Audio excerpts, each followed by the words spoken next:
isn't it funny how quick we become technologically obsolete?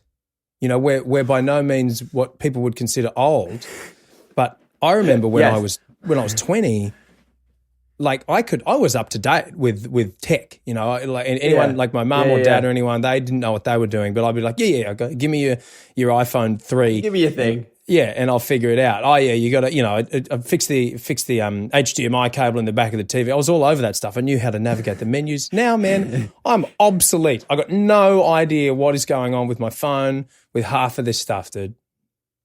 If it makes you feel any better, because I'm a teacher in my day job, kids are worse than us. Oh, really? I think kids have been like these kids. I'm like, they're on YouTube watching some video. I'm like, bro, you got an ad blocker? They're like, what's an ad blocker? I'm like, are you kidding me? Oh, wow. Get an extension. It's like, what's a Google extension? So a lot of these kids, like they've been like cradled by tech companies with simple UIs and stuff. Whereas we were like freaking coding MySpace pages to make it look cool and stuff. So weirdly, I think we might still have them. Maybe there was a sweet spot there where we were, because I'm the same. I'm like, I don't watch any ads. Something came up where my ad blocker was outdated and an ad came up on YouTube. Yeah. I was like, what the fuck's this? What? What is that? I was furious. I get so mad. It's so jarring, Yeah. And sometimes if I want to watch something on the TV and you watch it through like the 10 Play app, it's the only way to watch it. Yeah. And there's fucking ads and I don't know how to get rid of them. It's infuriating, dude. I figure I've got a way. You hit me up later. I've got a way to get ad-free TV on your TV. Brilliant.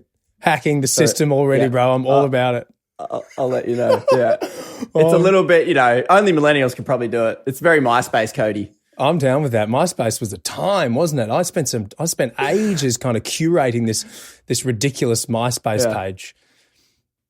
Yeah. Yeah, I love it. That no one looked at. That no one looked at, yeah. Yeah, apart from Tom. Yeah. Konrad, mate, I really appreciate you being here, dude. Thanks for coming on, mate. Yeah, thanks for having me. It's I've stumbled across your Instagram page and was really pleasantly surprised, man. How long you been pumping out that stuff now, the Punters politics?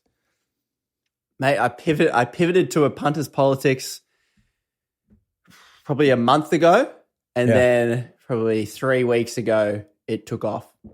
So not long. Yeah, wow. That's cool. So that's interesting because it's the formula you're doing is good, and it's funny. Like I don't really.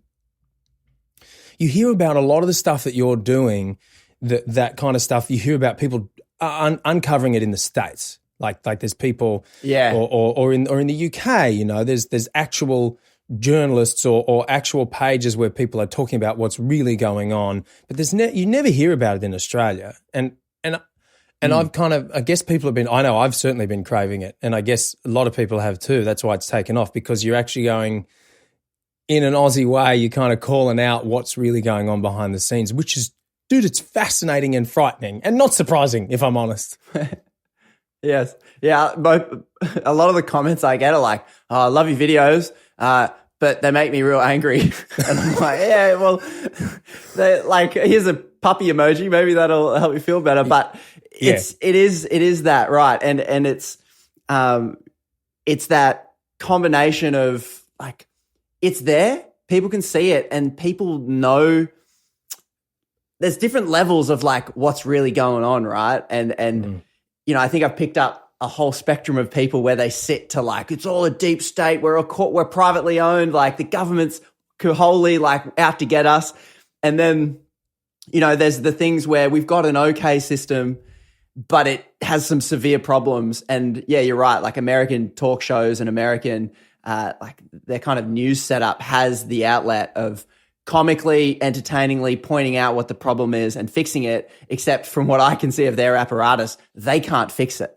And at least from where I sit, you know, a lot of people are feeling really hopeless in the chat, being like, this is useless. What are we going to do? It's all screwed. But weirdly, I'm more optimistic. I'm like, no, we have preferential voting. We have more independents in the Senate than like in the Parliament than ever before. Like it's possible. We could fix this stuff. Whereas I think if you're American, sorry, you're screwed. Your system's completely gridlocked.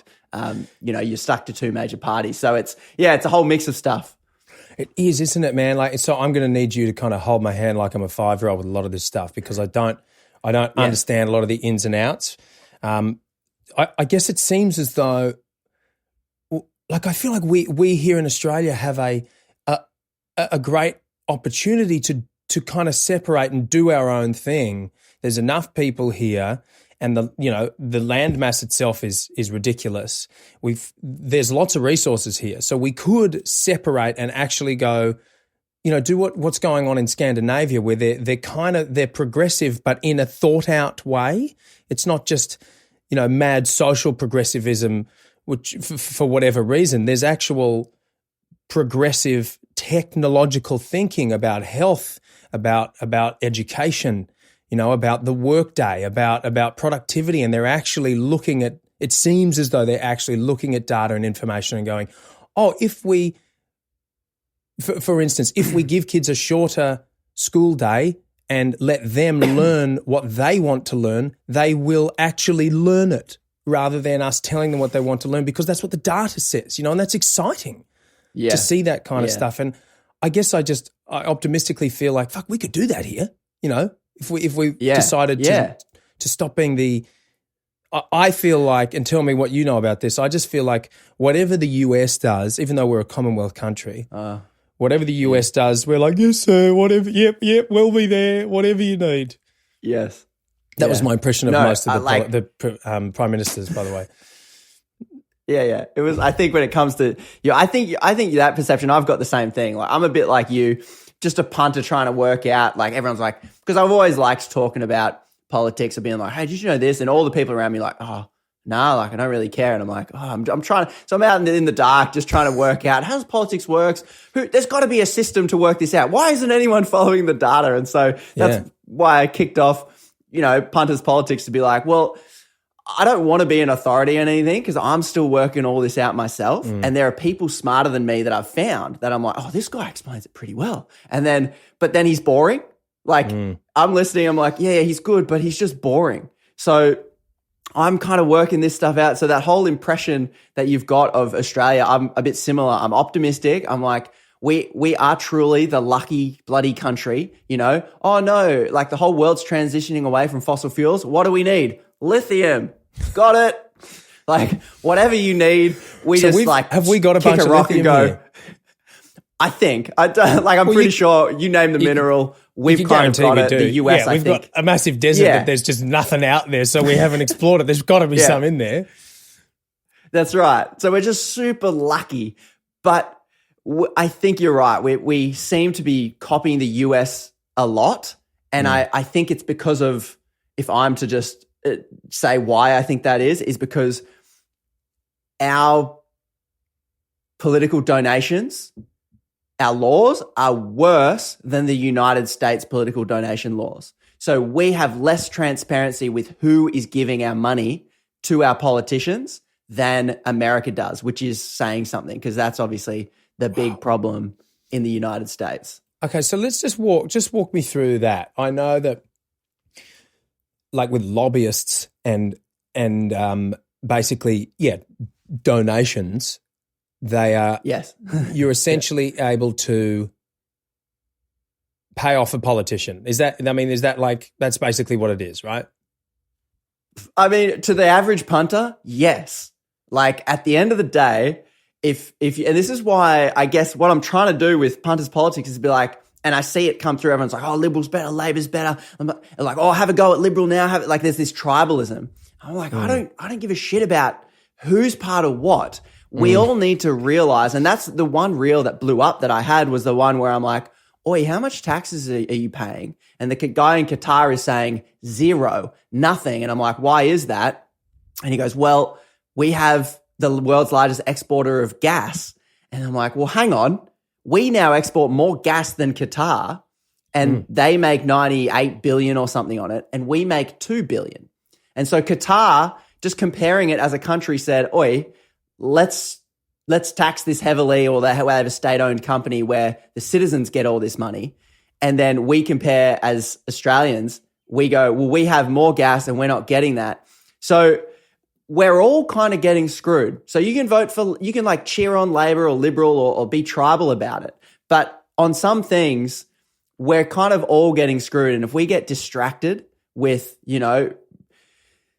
put different parties that we want to like cheer on, or I'm never going to vote for them because they're this. I think we're just missing the point. So it's kind of like, I forget what your question was there, but it's kind of like most 90% of Australians are getting screwed together. So we just need to move beyond this tribal level. I don't care who you're affiliated with. I'm going to look at what your voting record is and who funds you, because we all want politicians that work for us. Ideally, if you believe in democracy, I want whoever wins the election to do what we told them to do. Mm-hmm. And the problem is that they're not doing it.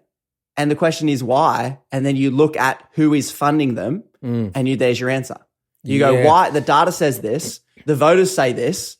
Why are you not doing it?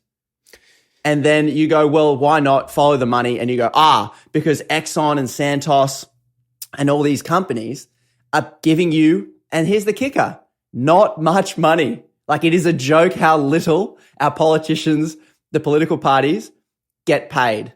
Like, it's, I can't remember, in one video, I think the Labor government took like $150,000 from the mining lobby or from like Santos or one of these companies. I can't remember exactly. It's nothing. They turned a profit of like 10 billion and they gave 0.001 to Australian politicians, and we handed them our resources for free in exchange. Like, it's super cheap. So you feel insulted about how cheap we are. Yeah. Wow. What a mess. What a mess that system is when you really break it down like that, because I think that I share a very similar view. I've always thought it's very interesting when someone will say, well, vote Labor, I've always voted Labor, or whatever, insert political party here.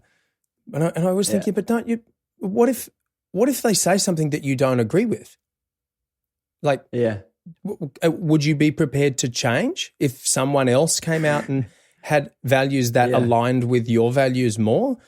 And it seems as though, exactly as you're saying, that tribalism thing kicks in, and the answer is no. Like, something that I observed very, very clearly, I think we all observed it very clearly during the pandemic stuff, was just how powerful that tribalism and that innate desire for humans to belong in order to feel safe really is. It is profoundly powerful, to the point where it will make people ignore reason and logic. Like, it can get to the point where it becomes more important to, I got to stay safe, I got to stay with the majority or with my group of people that this is where, because it's a survival mechanism. If you're part of the majority, if you're part of the group, then you kind of, I think it's a safety mechanism where you're less inclined to be cast out, and then you're on your own, and then you're going to die. So observing that behavior, it just applies to so many things, I think, in life, so that when we come to the tribalism of politics, it's strong, man. People hang on for dear life to their tribe. Yeah. I wonder if it's like, politics is complicated for sure. And it seems as if it's too complicated to get your head around boring policies and how they impact X, Y, and Z, we go to that next layer and we go, who do I trust? Who do I vibe with? Who's in my group and community, and how do I identify? And I feel like we're almost handed our political opinions more than we form them around our values. Yes. Because what I'm trying to excavate in like trying to communicate politics in a simple way is to be like, are we aware of what our values individually are? Or do we, because that's a bit of hard work and a bit of introspection, you need time to be able to do this. You need the luxury to be able to go, what are my values and who aligns with my values and what policies fit that? That's a lot of like advanced thinking that requires enough money to be stable, a safe place to be. If you're just working a job day in, day out, you don't have the space to have that. And so you end up being in a tribe that has a political party attached, And then that has a media system, a media ecosystem. Like, you know, if you're part of the Liberal Party cheer squad, you're watching Rupert Murdoch's #1 propaganda channel. The Sky News, it's owned by Rupert Murdoch, and they are heavy donors to the Liberal Party. And they are like this, like they almost will put out Liberal Party talking points, right? And so they will actually prime the tribe and say, hey, like, how do you feel? Like, whatever the issue, right? Like nuclear, right? If that anyone could land anywhere on that issue, we haven't had it before. But then the media ecosystem goes, you're pro-nuclear. And then all of a sudden we're like, yeah, they're all the good talking points about pro-nuclear, right? And then you got, you know, the similar thing on the progressive side. You've got your group of people, you got your media ecosystem, you got like your YouTubers you follow, or you've got, I don't know, what's a heavily, the left doesn't quite have a Rupert Murdoch of the left. There is no full-on channel that's owned by a left-wing billionaire, but better happen. But your tribe still has an opinion about something. A topic comes up and you go like, we're pro this, just because that's what the tribe is, rather than you going back to being like, okay, I think people who are navigating these issues one by one should land not wholly in one tribe. There should be, you should think, you know, I'm 70% here, but I don't love this issue. You should kind of sit there because everyone sits slightly different. You shouldn't, as soon as someone lockstep votes in every single position and agrees with every single thing one political party sees, I kind of go, I don't think you're thinking about it. Because it seems it's just dogma at that point, isn't it? Some things are all over the map, right? Like, you know, you take America's easy to kind of map this stuff onto, but you've got the abortion issue in the United States, right? Yet the conservatives, the Republicans in the United States are like, we want small government and we want government out of our business. We want it out of it. So I'm like, okay, that's a conservative position. You want small government. And then all of a sudden they go, but with abortion, we want governments to regulate and we want doctors to not have the final say. We want the government to have the final say. And so instantly I'm like, oh, well, but you want small government. It's just inconsistent, right? Because it's a tribal position. It's not a ideological ideology. I don't know. Yeah. Yeah, that's a really good point. That's such a good point, man. That it's almost as though, you know, it's like you're at an expo, you know, and there might be the people with the red flags or the blue flags or you know, saying, hey, come on in. Opinions provided for you at the door. Yeah. You know, you won't even need to think. We've got here's our your pamphlet. Yeah, here's our pamphlet. We've got our set list. Oh, I like those. I like most of those. I'll just go there. And you know, not to discredit. I don't know about that, but I'll adopt your position. Yeah. And but a valid point is, I don't know about that, but I'll adopt your position because I don't have fucking time to go through all this stuff because I'm trying to feed my family. I'm trying to go to work. Yep. I'm trying to pay a ridiculous mortgage, you know, whatever people's issues are. I get it. I get why people they fall into the tribal thing because there's no time. There's so much nonsense going on from all angles that how on earth do you sit there and do? This is why, you know, what you're doing, I think, has so much value because you're doing the work that a lot of people just don't have the time to do, to sit there and call the bullshit from wherever you can see it. So it's there's a lot of value in that, man. It's what a mess. but it is hard. Like it's intentionally hard. I kind of and these mental shortcuts we have, like I feel like it is a lot of work to understand what our natural human biases are, like how the brain functions and how we form opinions in shortcuts. Because maybe controversially, I'm not a do your own research kind of guy.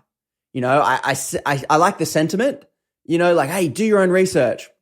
But then I'm like, mate, I'm not an expert in like macroeconomic theory and I can't look at this paper, or like health is a great example. Like, do your own research. Here's a research study on health. I'm like, I can't assess this paper. And I've got 2 degrees. I've been to university.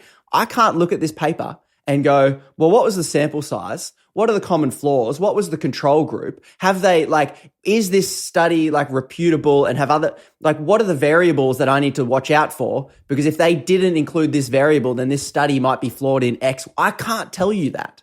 So I guess in a way I'm maybe do your own research with finding people you can trust, because the world is complex. I think I've got more time than most. And I don't have time to sort this stuff out. And so we need to find people around us. And I think my idea is we need little intellectual Pokemon. We need to go out there and we need to catch little Pokemon that help us navigate complex areas of the world. So if it comes to economic policy, we need to go out and find an independent, not funded by a corporation, part of a body where other economists check him and say, nah, you're off on that. So we need him part of something where he's got checks and balances. And then I'm going to collect this Pokemon and add him to my list. So when politics is talking about, hey, whether we should have a universal basic income, I'm I don't know. What does my little Pokemon reckon? And then you might have a different little Pokemon and you're my guy says the opposite. And then we can battle them and just go, all right, we'll see. Let's watch them debate on YouTube or something. And then we can see which, you know what I mean? It's hard to find out what's correct in a very complex, information heavy world at the moment. I love that. I don't know if you're aware of this, but you are my political Pokemon. I probably shouldn't be, but thank you. Well, trust me, you're a far more gifted Pokemon than I am when it comes to this. I'm like the little blob dude just sitting there, not trying to make sense of everything. At least you can breathe some fire or run really fast. I completely I completely agree with you on that. Because it's that, and look, in a way, that is doing your own research to a point. Because exactly. You can't. Yeah, the whole, trying to read a double placebo blind clinically controlled trial and make sense of a 75-page abstract. Forget it. I don't. It means it's nonsense. It means nothing to me. But finding someone who isn't very much financially incentivized to interpret that in one way or the other, anything other than what it actually says. Yeah, I think that's hugely important. And that you said it before, follow the money. That is about as much research as you ever really need to do as a punter. You can go if you can follow the money and go, okay, who's paying this person? Well, and then that answer will give you a lot of information. You might be like, oh, they're not getting paid that much. Okay, cool. Maybe it's worth listening to them. Or they work for a major corporation. Okay, so they're going to toe that company line as long as they're working there. Yes. Yeah. Yes. Yeah, and it's even I hate to make it even more complicated, but that is a step one. Is what are the financial incentives? And then almost another the next step is there are also other incentives. So you can see, on YouTube, you've got audience capture. And this is what I need to be heavily aware of. I just did a video on negative gearing, and people did not like that as much as my billionaire stuff because negative gearing is a bit of a tribal issue now. Bill Shorten lost an election saying he was going to change that law. So people in the comments be like, you don't know what you're talking about. I'm like, no, it's true. I don't really. I'm trying to work this thing out. But sorry, let me just pause you on that. You're already showing that you're a trustworthy person by doing that. Oh, no, sorry, let me work. I'm trying to work this out. You never hear that from any mainstream big company. The main news companies, the main media, they never admit fault. They don't go, you know what, we made a mistake. We messed up on that and we're doing our best. Because that builds rapport, that builds trust rather than, I'm the authority, I will tell you how it is. Anyway, sorry, I just need to add that in already. That's why it's working for you, man, because you're being a human and you're showing vulnerability in the sense that you don't have all the answers, because no one does. As soon as these companies say they do have all the answers, you can go, hang on a minute, now I feel like you're trying to control me. Yeah. Because it's that, what are the incentives that build it up? And so I mean, I look for that as well, that what you're talking about. If I've got a little Pokemon, and this is the thing with academics you should probably trust. I have a friend who's a PhD in something or other. We chat every now and then. I feel smarter just by talking to him because I'm like, oh, you're so smart. And I'll just look for his approval and be like, oh, good thought, Konrad. I'm like, yeah, thank you. I'm really smart too. But what I'll ask him, I'll be like, hey, mate, what do you think of this? And he's got a PhD in like behavioral incentives or something in education. And this is what it sounds like. And this is why you don't see him on social media and they're boring ass academics. He goes, not really sure. Not my area of research. I wouldn't be able to give a good confidence interval on that one. Like, I'm like, come on, mate, give me an opinion. He's like, oh, I really don't know. Like my area is this. And then maybe if I push him hard enough, he'll be like, listen, I don't know, maybe this, but I got no idea really. And this guy's way smarter than me, but he'll only give me an opinion in the area in which he is fully qualified. If I ask him within, behavioral incentive structures, he'll go, well, this researcher says this person says this, I'd say this, I'm leaning towards this, and he'll happily give an opinion on it. And what kind of happens, I think, in this new world of social media, algorithms love confidence. And I think we love confidence too. I don't want a scientist telling me, well, research indicates that perhaps there's maybe some correlation between this and that, but I wouldn't go that far. More research needed. Boring. Just tell me in full confidence that this means this and this is my opinion. And unfortunately, those people who are least qualified get the most algorithmic pickup and the most airtime, because I think that's one of our personal human biases, is that we want confidence. Yes. One of the reasons why I think COVID was so complicated is because people don't necessarily understand exactly how messy science is. Science is like, oh, we think this. Oh, crap. No. Actually, we think this. Yes. And then they go, no, we did a study and we think it could be this. And then people watching goes, well, you don't know what you're talking about. I'm going to the guy that said the same thing from day one. And so that's so true, dude. It's bloody complicated, right? And yeah, you're totally right. To the reality of, we're doing our best. What I was talking about before, to come out with the reality of we're doing our best, but we actually don't know. Leave it with us. That is frightening. I completely agree with you. That is frightening, and I'm sure there's a very large amount of people that won't be able to handle that. But on the flip side, you would also want to know. Well, I personally would rather know that than here. Take this. We're certain it's going to be fine. When that's not the case, you're not certain it's going to be fine, and just deal with the consequences. But it's, because the first one could create chaos. If you're just like, we don't know what's going on, there's an illness going around, we'll get back to you. It could actually create like proper anarchy. Who knows? Well, and I have this idea where I'm like, I'm trying to do what I think is thinking statistically. And so rather than being like, that's what I think, or what do you think about this? What do you believe about that? And I think this is more aligned with how science functions. So if you're listening to researchers and PhD boring guys in universities and academia, they will sound like, listen, like, we're 90%. It's maybe 90% is possible. Well, we're unsure about these variables, but we know for sure that this pathway we know for sure that this sucks. This one is 90%. We still have 10%. And what happens with that, because science a lot of the time won't give you 100%. They want, like, if you're listening to the researchers themselves, they will say, we are very confident in this being the outcome. But they won't be like, there will be nothing wrong.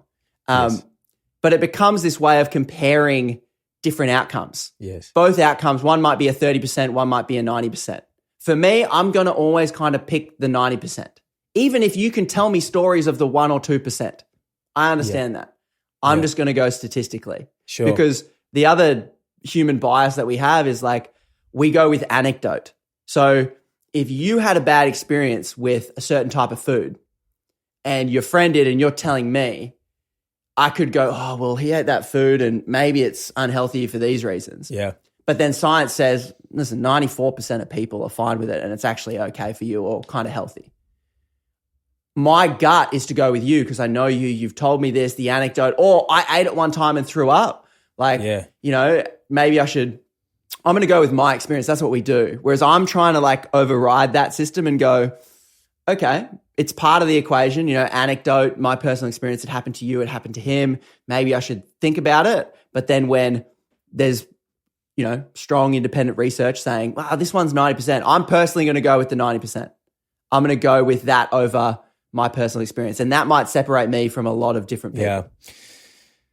Yeah, it's a slippery slope either way though, isn't it, man? Like I like your logic. It makes sense. It's I don't know the answer. It's a really tough one. It's like no. I mean, look, coming back to this, trying to decipher the political stuff. There's an element of it that is still. Well, the one thing that you've been doing is which is interesting. I don't know if it's going to get you in trouble, but we'll wait and see. Is where you've been posting anecdotes from people who say that they have worked in the industries that you are talking about. So the one that I saw recently was about like a guy who used to drive trucks for was it Woolies or Coles? Yeah, one of the two. Yeah, one of the supermarkets. Yeah, and his personal story, if it's true, was pretty horrific. It was pretty frightening. Something about bringing a whole truck of food to a store and then turning it away because they made up a reason why there was nothing wrong with it, and then he took it back and then brought it back again 3 days later, and they unloaded it.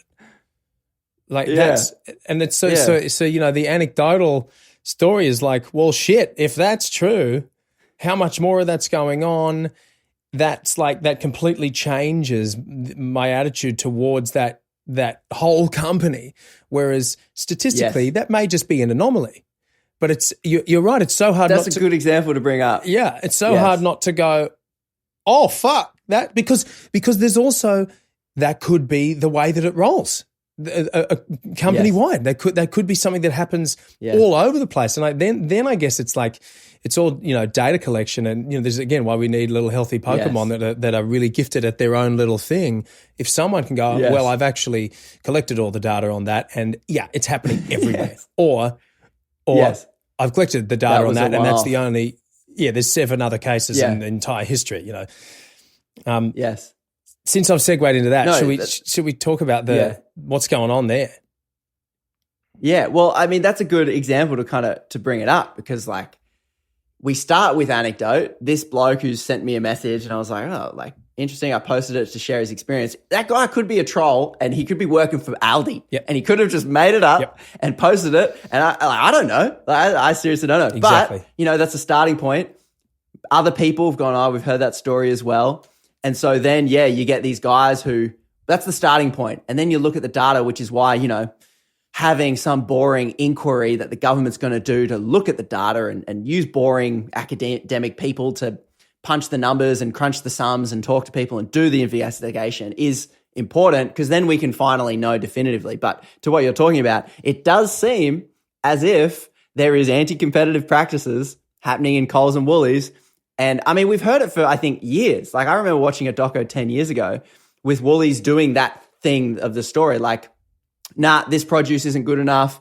And I think I was listening to a podcast, The Money. I think the ABC do it. And that's where I got that anecdote of how the contract negotiations can work at Coles and Woolworths. And the story was that the farmers, they're the two biggest players. They're 65% of the market share. So if you're a farmer, at least 65% of your produce or a high percentage is going to one of those two guys. If you lose one of those two big guys, you can say goodbye maybe at minimum of 65% of your selling stuff if you don't exclusively sell heavily to them. And find a different supplier that is more niche for whatever you're doing. Yeah. and not many options. I think that's the stressful, point. man. So they've already got market power. And so that would also mean that you have to comply to what they want, even if you may not want to grow or farm in the manner that they do. You will go, well, look, I either farm the way they give them the produce they want, or I go out of business. Yes, and that's the imbalance of power that they're talking about. They have an outsized market power. And this is where, like, when you align incentives with Coles and Woolies, because the main problem Australia has, and this is one example of it, is that we have not much competition in our marketplace. So if you're a conservative, you must love the free market. I like the free market. That's fantastic.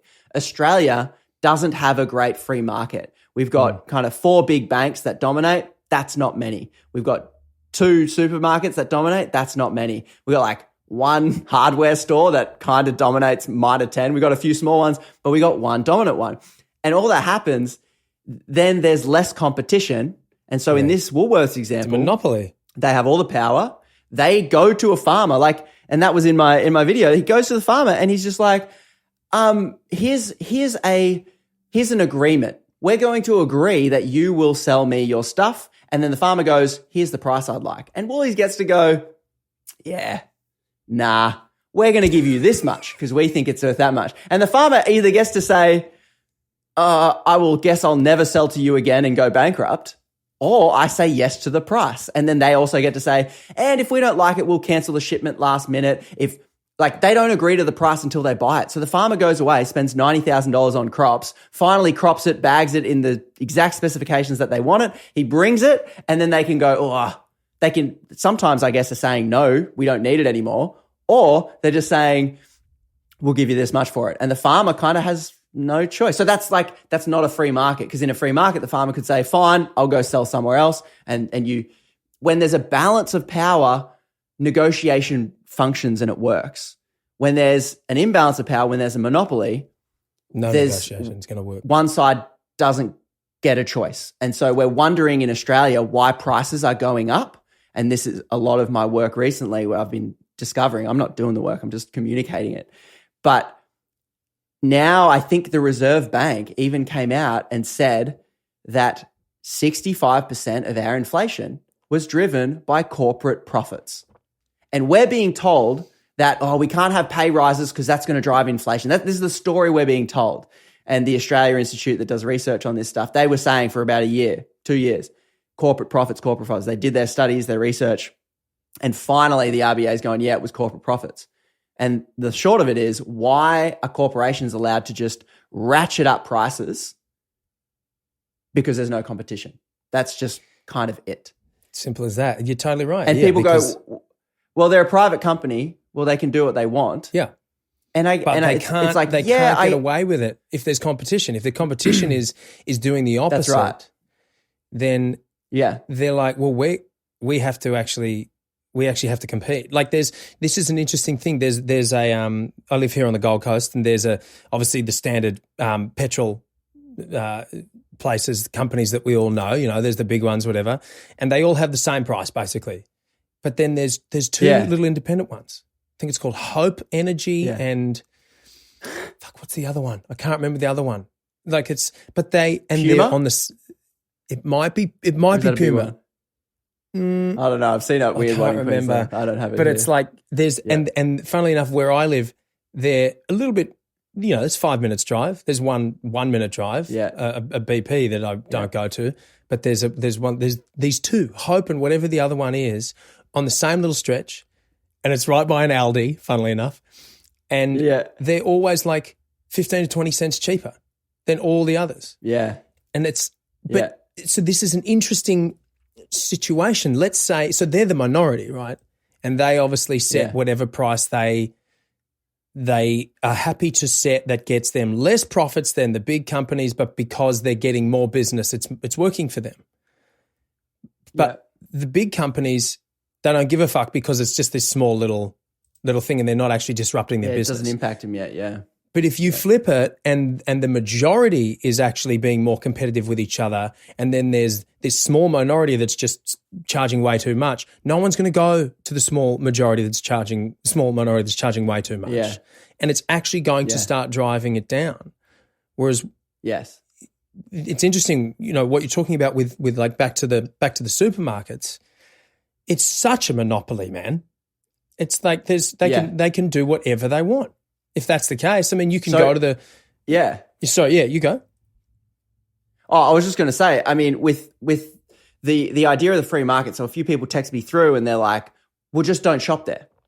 And I believe this is the lie Australians keep being told that allows monopolies to exist. So, and this is what Woolworths say themselves. They go, "Oh, we got heaps of competition. Oh, there's so much competition." Except that you need the right settings and you need the right referee to truly have consumer choice for that to be true. So, in many parts of Australia, there is no Aldi to go to. If you're in like a kind of city that has some kind of population, you're probably within 10, 15 minutes of an Aldi. But a lot of suburbs are maybe 30 minutes from an Aldi, 40 minutes from an Aldi, or they don't even have an Aldi in their town. So to say to that person, "Oh, just shop somewhere else," you can't. And that's the thing with market power and dominance. Like Woolworths are doing kind of dodgy. They've been doing dodgy behavior for 10 years, which in some countries is illegal. It's kind of frowned upon in Australia where they just buy vacant lots and keep it because they know if they left it empty, an Aldi might buy it and then compete right next door. So they just buy the lot, they leave it empty, and that's kind of a dirty practice. It's legal-ish, but it's dirty. And so in that little shopping center, there is now no Aldi. Oh, yeah, right. That's a trick. They do that in the music industry where there'll be, this is really, it's kind of really sad to do it to an individual with someone who is an up-and-coming artist who's doing something cool. A major label will swoop in and wine and dine them and woo them into signing a deal, and then they shelve them because they are in direct competition with an artist they're already putting lots of time and money into. They just shelve it.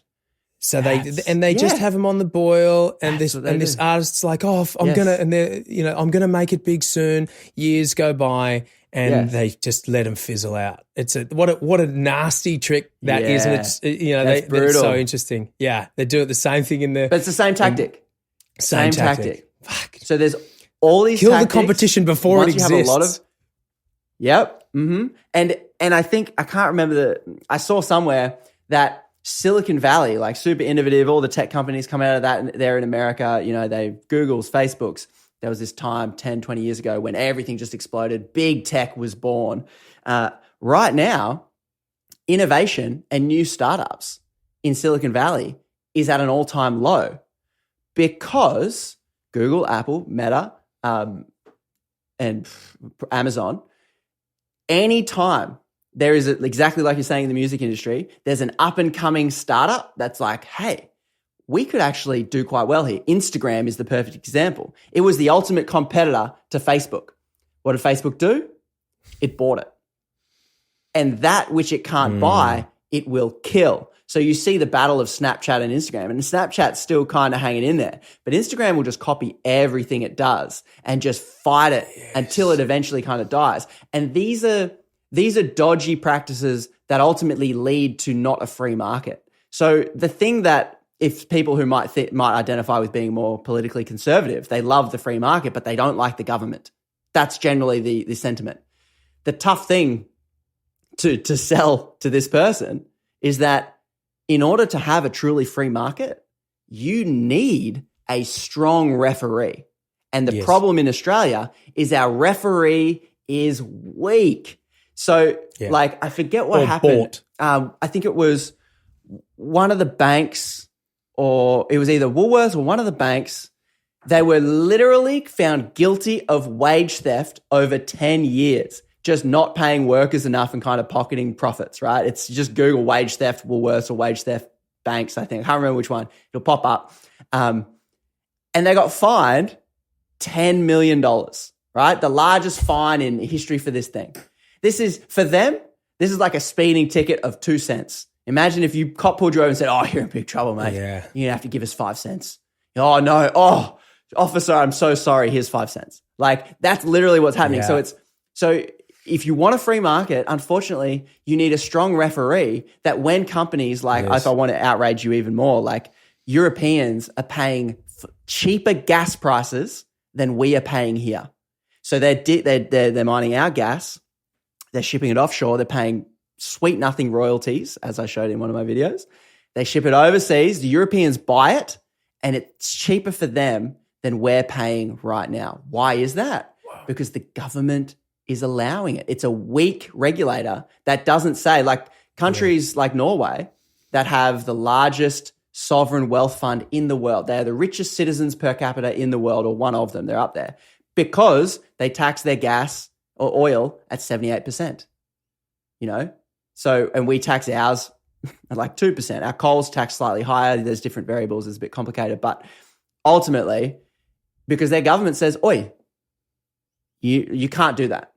And so it's a tough sell for someone who doesn't love the government to then sell them on, nah, but we need to give the ACCC, like our government independent body, we need to give them more power. So when Woolworths jacks the prices or buys land to keep people out or drops price to squash competition, and then when they're gone, ratchet up the price, the only person who can save us from that, sadly, it isn't me shopping somewhere else. Sure, that can be a very tiny part of it. But the real thing is the government coming in saying, oh, you stole this much money from workers. Here's a fine big enough that'll almost wreck your business that you're going to think twice. Yes. You're going to think twice about doing that next time. Because we have to do that. Me as a citizen, yeah, that's it. We have no corporate consequences because our government, and then it all links back to what we were talking about at the beginning. Why? Because when they pass laws, lobbyists are in the room writing the law with them, and they say, oh, maybe just leave that bit out. We'll self-regulate. Honesty. We will. No, we will though. We won't. We will. It's good. We will. Trust us. Yeah. Trust me. Trust me. It was only one time. Yeah. Also, here's a bit of cash. Here's a bit of cash. Keep that one out. Yeah. Keep that one out. We will. Well, here's the other. If people are wondering why our politicians take as political parties such, because I'll be clear, Albo isn't pocketing money directly. It's his political party that needs money to run campaigns, that takes donations, and that's so it's like, you know, just so people are clear, he's not actually like, hey, give me that money. But it feels like the same thing to a punter, right? But the thing that they fear the most, and we see it happening in Queensland, I believe, like, you watch Albo, I think he is really scared of the social power that these corporations have and own. So they can give you a bit of money and say, hey, that's nice. But the real power they wield is they own media. So obviously, like I was saying, Rupert Murdoch owns Sky News and he owns a lot of the papers, or 2-3 billionaires own, I think in Queensland where you are, 100% of the papers, or 90%, or a really high number are owned by, I think, 1 or 2 billionaires. So there's your ownership of the media there. And what they can do to Albo or Dutton or whoever's in power, if they don't like what you've done, they will just run ads and just pretty much propagate your whole society about why you suck. And the thing is, it works. So have you heard any ads on the radio in Queensland about a mining tax coming in and how bad that's going to be? Have you heard any ad like that? Because you're in Queensland. I've seen a bunch of stuff, and I do everything that I possibly can to avoid ads, but I keep in the random places that I do, and I ignore it, but that is very familiar. And like YouTube ads or something about a mining something. Yeah. What is that? Yeah. Yeah. So, and I had some friends DM me.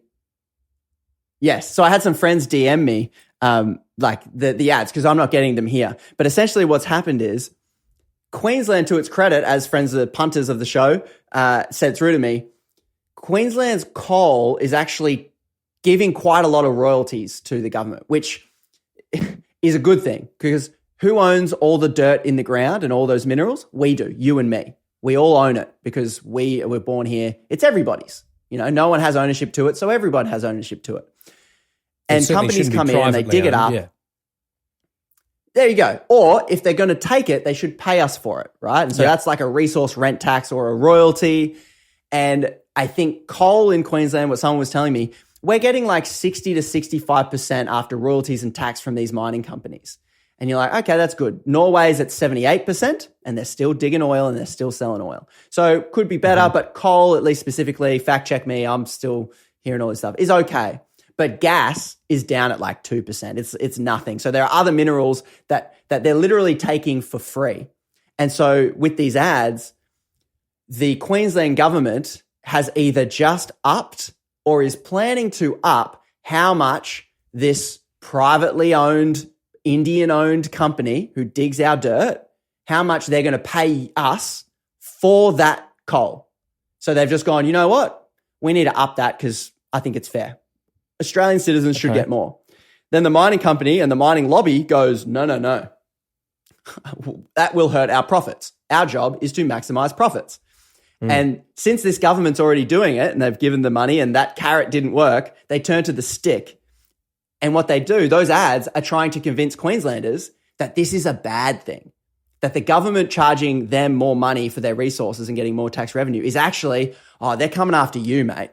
They're taxing you. Your life's going to get worse because we're being charged more. So they frame it as a tax, and it works. It worked in 2010. When did Tony Abbott come in? So Julia Gillard tried to up how much money we get from our resources, and the mining lobby hammered her. Tony Abbott was like, it's a tax. Everything's going to get more expensive. It's the worst thing ever. And it worked. So these ads they're running now, they're trying to kick out the government to get in another government that won't tax them as much. So you're watching it play out in real time. So if you talk to your average punter who's just heard this ad, he'll be like, yeah, mate, bloody taxes in their government, bloody get out of here. But I would pitch to that punter and say, mate, it's how much you're getting paid for your resources. That's what it is. They're trying to convince you it's not. I don't know if that makes sense. That does.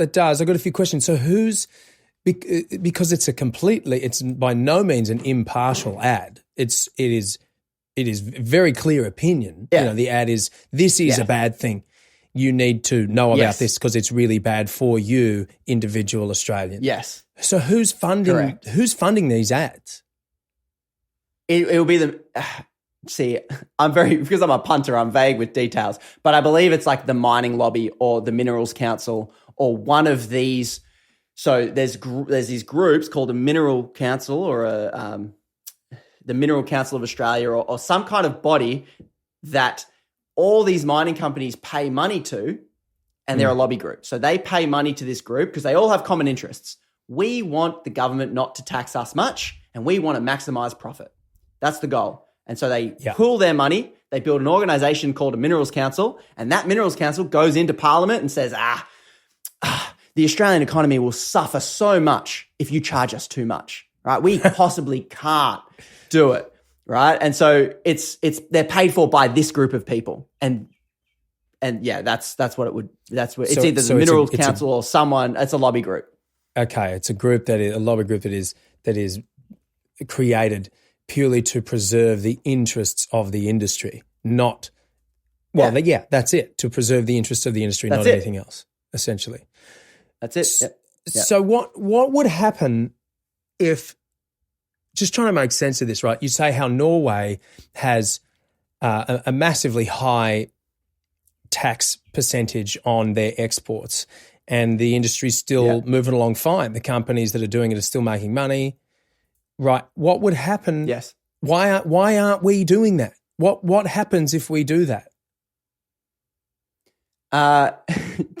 Like in the positive scenario, we become richer than Norway as citizens. So like Norway, like people will rightly hit me up because I'm vague with details and I'm just talking in generalities here. But Norway, they have a state-owned oil company as well. So it's like a company that the government owns. So if Australia set up a company that we all kind of had shares in because we're Australian citizens, and it would just mine and then it would sell and we would get all the profits. So, you know, Rio Tinto and Adani, they're making profits of like $10 to $50 billion a year. Instead of them taking that money and sending it back to India and back to the US, whoever owns these companies, we would get those profits because that's Norway. And what Norway does, they get those profits and then they put it in what's called a sovereign wealth fund, which is just a big piggy bank where they invest in shares and stocks all over the world, and it grows every single year, just like a share portfolio. So they buy a country, its own share portfolio, and then they use the profits from that share portfolio to, give the citizens free university education. And if you're in Qatar, they use that and they don't charge their citizens any tax whatsoever. So if you're a Qatari citizen, you don't pay income tax because they own gas because they're super rich. So the best case scenario is that Australians wake up and go, I think we're one of, if not the most resource-rich countries in the world. Yeah. And we as citizens could potentially get a dividend for selling our resources to other people. Like we could get like Alaska in America. It's a Republican, deep red conservative state. Every year, each resident of Alaska gets $1,000 or roughly, it's not much, but $1,000 a year for oil. So the government pays the citizens an oil dividend because the citizens own the oil and then a private company extracts it. The private company still makes profit. They're still going to dig it, but they just pay you, the citizen, rather than buy off a government and get even greater profits. So that's the best case scenario. So what's the problem? So what's the argument for, no, we need to keep the profit margin for the public at 2% or less? What's the argument? In one of my Instagram reels and TikToks, I played a snippet of it, and it was on the Murdoch channel, Sky News, and they're sitting around, and this so-called expert is sitting there, and his argument exactly is, well, if we charge them too much, they'll leave. They'll leave our country. They won't dig our resources. We'll be stuck. Seems like it's just not true. And we need the money to help. Like, look at how many billions we got as an Australian government. And because numbers don't make sense to the punter like you or me, correct. Wow, couple billion, that's nice, isn't it? Yeah. Sure, it's better than nothing. But then when I compared it next to Qatar and Norway, we're schmucks. We're getting taken for a ride. So once you compare it, the argument is they'll leave. Like we need that tiny pennies that they throw to us as they come in. And so it's all about making, and the argument is, and this is what I think the biggest bait and switch between corporation and politics is corporations like Rio Tinto, BHP, Shell, Exxon, billion dollar corporations, they come to Australia and their lobby groups, they package up this policy. So for instance, they'll say, this is a mining tax. Firstly, it's a tax on you. That's what they'll tell you. They're really taxing you. Nah, mate, they're taxing you. But they'll say they're taxing you and you need to fight against this because your country needs the investment, right? You need to take that extra money that we're going to hand you. But I forgot my train of thought on that one. What was I saying? We're talking about why the percentage of the tax that we are getting is so small, and what their argument is for it because they'll leave, and so another country comes. That's right, and company comes in. That's it. So they're just saying they'll leave, right? And they'll tell you that business in Australia. That's right. Sorry, and they package up our corporation. Like it's good for business in Australia, and they package it up with small business.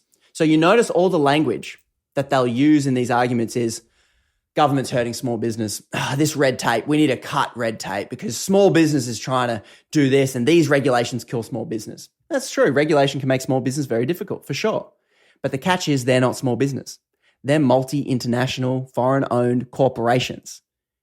Like red tape is what stops them dumping stuff that destroys our environment. Red tape is, the way we kind of say, hey, don't do that because it is putting pollutants into the air that can hurt us and give kids asthma and stuff like that. That's what the red tape does in there. But they package it up and say, governments are useless. They're a waste of money. Small business is struggling. So if we tax this mining company, they're coming for you next. And it's a convincing argument. And people go, well, I'm a small business owner. I work hard. And it's like, yeah, you do. And you do work hard. Oh, so I'm with the corporation. So they make everyone side with the corporation, pretending to be a small business. They're not a small business. So that's the argument against it, is like, Australia won't be open for investment for foreign investors and we need it. And it's compelling. Like, it's a good argument. I just don't think it's true. Yeah. Okay. Yeah. Well, because the whole thing of, they'll leave. Yeah. That's what I was going to say. It doesn't seem like that would be true. It seems like we're an exceptionally nutrient dense country that has a lot to offer as far as exports. I mean, to be honest, let's just play a little thought experiment here. What happens to our country if you cut 100% of our exports? Where's our money coming from? We're pretty fucked, aren't we? As far as our weirdly, our biggest export is education. How so? One of our biggest export. And I can't now. These numbers are crushing me, because I saw something where it's like the biggest contributor to our GDP was like, our biggest contributor to GDP is education and health and lots of other things. We export education to like foreign students that come in, like our business sector in Sydney. Like, a lot of our money is actually coming from that as an export. But yes, minerals do make up a sizable portion of what we're exporting. And it probably would hurt Australia as an economy if we stopped exporting everything. But then the question becomes, and that's where it's probably partly true, they're like, oh, if they leave, Australia's screwed if we can't export our stuff. Because our economy probably does just rely on digging up stuff and selling it to other people, because we haven't invested in, like, the reason why Norway set up a sovereign wealth fund is because one day they're going to run out of oil. And by the time they run out of oil and stop piping it and shipping it, they're going to have trillions and trillions of dollars that they have in an account somewhere, and they can use it to buy other investments to make their economy a world leader in something else, right? Whereas Australia has no foresight. What happens when we can't dig stuff and sell it? And that's the argument for investing in it. But the question becomes in the debate about, we can't tax them more because they'll leave. Well, how much profit would a company need to make to do exactly what mining companies are doing? 1 billion? Would they still be digging if they'd made would you do a business if you made $1 billion a year? What about 500 million? If you made, and that was profit, would you still do it? Like, so we're talking about, sure, we'd take 100 billion off them. They'd probably still have 50 billion left. These are just random numbers I'm giving up. Would they still do the job for $50 billion? And the example is Norway. They tax at 78%, and the Prime Minister, ex-Prime Minister said it himself.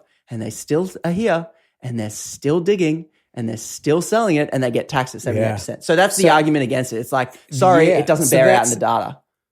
It doesn't, but here's the thing that I feel like, oh fuck, it'd be so cool if we had someone in charge who had the guts to do such a big dick move, to be like, okay, listen guys, something's going to change. Unfortunately, what's happening is the tax on our resources that we're selling you to come into our country and dig up our shit is going from 2% to 78%, because I've done a bit of homework, and it seems as though Norway does that and it works really well for them, and we've got a shitload more resources than they do. So that's how it's going to go. What do you want to do? Like, that would be that'd be so great. Cool. That'd be epic, because but you know how make a great point. But do you know how it would go?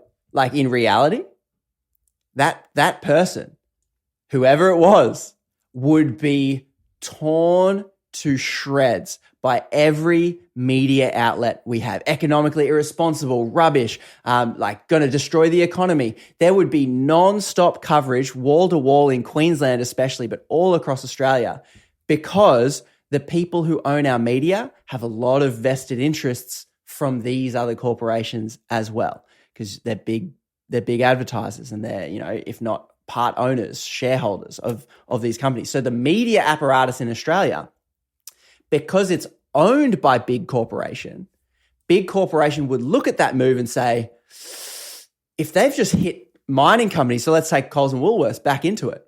If they've just hit mining companies with this massive tax because our profits went up because there was a war in Ukraine. Well, they're going to come for us next because our profits are up as well because we priced gouged because of inflation.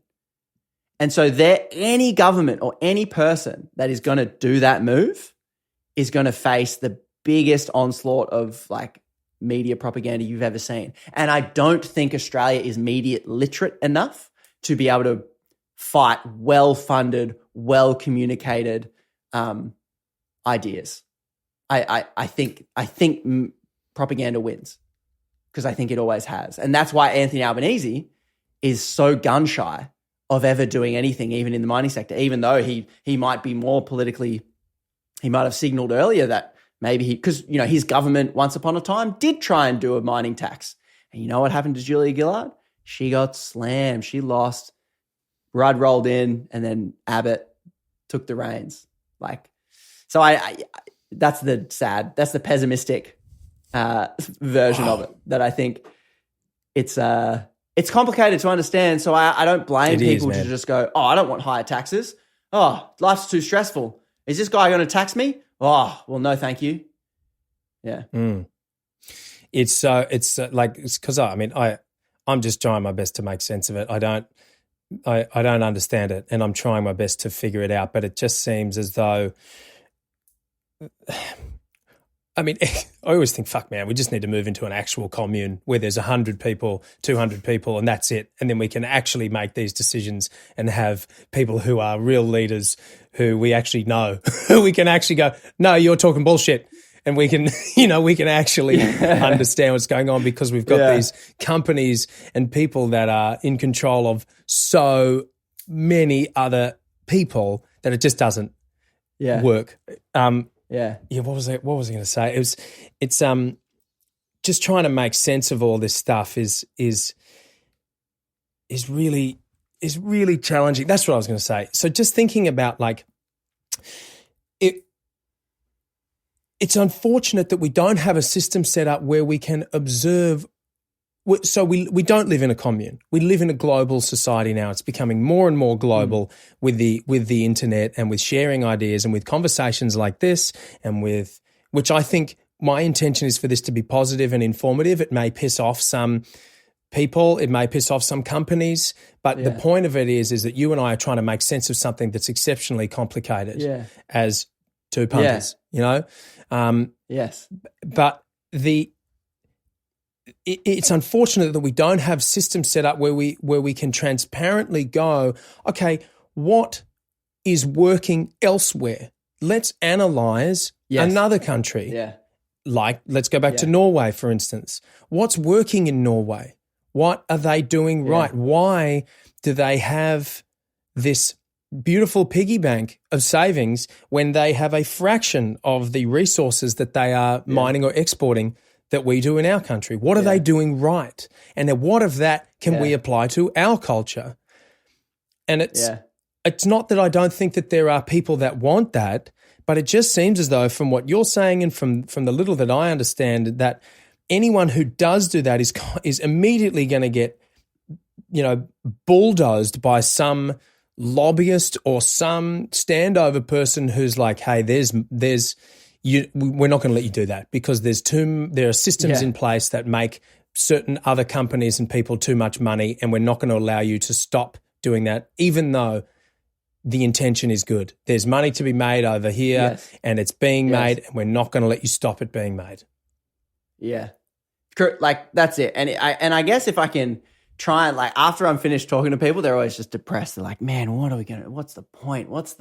And so to like try and bring in a tiny bit more hope to people is like, what do we do? Well, on the upside, look at America and then look at us and go, we are worlds ahead of them because we have one important thing, and that's preferential voting.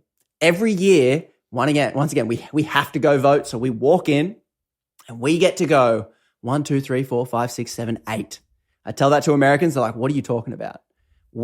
I get to say, hey, I'm going to vote for this independent guy that's saying everything that I've just said, and I'm going to put a number 1 next to his name.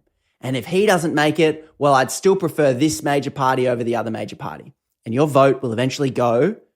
It'll be counted no matter what. It's not wasted. So you can write next to who you really want to vote for. And then if it comes down to be the two major players, you can say, well, I'd rather them rather than them. Obviously, I'd prefer the other guy, but I get to have my vote counted. And that is massive, because what happened in this last federal election is that Labor won with the lowest primary vote in history, I think. Always fact check. What does that mean? But so that means that everybody, they won, but people didn't put them number one. They put them number 2 or 3 or 4. They put them down the list. So it means people are going, wow, I'm sick of, you're not doing enough. Exploring other options. We're sick of ScoMo and his lies, so we will prefer Labor over Liberal. But I'd prefer someone else over you. And so if that happens enough, what happens is, and we have, I don't know if we have them, we have a lot of independents. So we had a lot of people come up, like you're saying, like if only we had a commune. So a lot of these communities in Sydney that went to these independents, the independents were just like, hey, I only represent you in my community. I don't have a political party that's telling me what to think. What do you want? And if you're in this little shire or whatever, a council you're in, they're just going, well, is this good for you or this not? And every vote they do is only about their community. So the hope is it's kind of already happening. People are slowly voting for third parties. And if this trend continues, then Labor won't have as much power, and these independents are going to come up, and they're going to be more closely tied to what we want. Whereas these political parties are kind of a political machine. They take political donations. Everyone has to think the same thing. And so because of that, it's happening. Like the change is kind of happening. So you don't just have to vote for the two major parties and nothing really changes. Because if Labor keep losing, let's take Labor as an example, if they keep losing votes, because Labor want to be in power, but if they keep losing votes to these independents, because the independents want, I think a lot of these independents wanted a corruption commission. And then Labor put one in, but it wasn't as good as it probably should have been, right? So that's improvement. We got now a federal corruption commission. Oh, well, whoops. I've got like, what the hell? I got fireworks on my video here. Whoa. That's interesting. So yeah, that is a slight improvement. So I don't know if that sounds like any hope. And there are these independents that are saying, we want money out of politics. So for me, what do I vote on? All I vote on is money in politics. That's it. I don't pay attention to this culture war stuff. I don't care who's trans, who's whatever the issue is, abortion, if they're trying to bring that back. Like whatever the culture war issue is, I'm not interested. Whoever is telling me they're going to get money out of politics, that's who I'm voting for. Because once I think we solve that, everything else falls into place. I actually think that you have nailed it. If you can just sit back and just not be involved in all that chat and actually just have a look at the argument going on from a far enough perspective, you can see that is what you've just described. The money in politics is the number one issue, and the rest of it's just noise. It's just a distraction to keep you away from understanding what's really going on. Now, I'm not saying that on an individual level there aren't social issues and personal issues that people are grappling with. Yeah. But I'm not, and I don't, that doesn't affect me in my life. So there's no need for me to weigh in. It's a waste of my time. I have my own opinions on it, but it's not important here. What is important is exactly what you've just mentioned, because that seems to, from the point we're at in this conversation of all the things we've been talking about, is that the money in the politics seems to affect the trickle down into everything. It trickles down into how much we sell our resources for, into how much we have to pay for an apple, how much we have to pay to live in our home. All of these things are affected, and the change doesn't happen because, it's run by this two-party system that is basically the same thing. And the more of these other little independents that we can get in there to go, no, that one, I've got a problem with that. And they're like, oh, fuck, we actually have to listen to them. because they hold enough seats. Is that how it goes? That if you get enough independents in, exactly it. So they actually, the independents exactly may not be able to do anything individually, but the more seats they hold, the big parties that essentially from where I stand is the same thing. They actually have to go, okay, we have to listen to that. Because it just seems as though, especially in the States with this two-party system and definitely to an extent here, it's like, which healthy drink do you want to choose for lunch, Coca-Cola or Pepsi? It's like, that's not an option for me. I am like, that you can go, I'd like neither of those, thanks. I don't want to drink that. That's not what I want. I want to have some fermented orange kombucha that's actually going to be healthy and has, got its own bacteria. Regional give me some bacteria, that's, I think that what you've talked about in the money in politics is focus on that and get away from the nitty gritty, distracting bullshit. And you put it, and then they got some problems. Because it is the thing that I think trickles down to everything. And like you said, it's not like other issues aren't important. Other issues impact different communities and they're going to have different voting priorities to myself, but I'm similar to you. These things but I think I'm assisting on a higher level to be, let's get back to disagreeing later. You're for gay marriage. Yeah. You're against gay marriage. You're for trans athletes in sports. You're against trans athletes in sport, right? Let's get back to that later. Let's all work out that whoever wins this fight we're talking about on this lower level, it doesn't matter because neither of us are going to get what we want because there's a group above us that get what they want because they buy our politicians.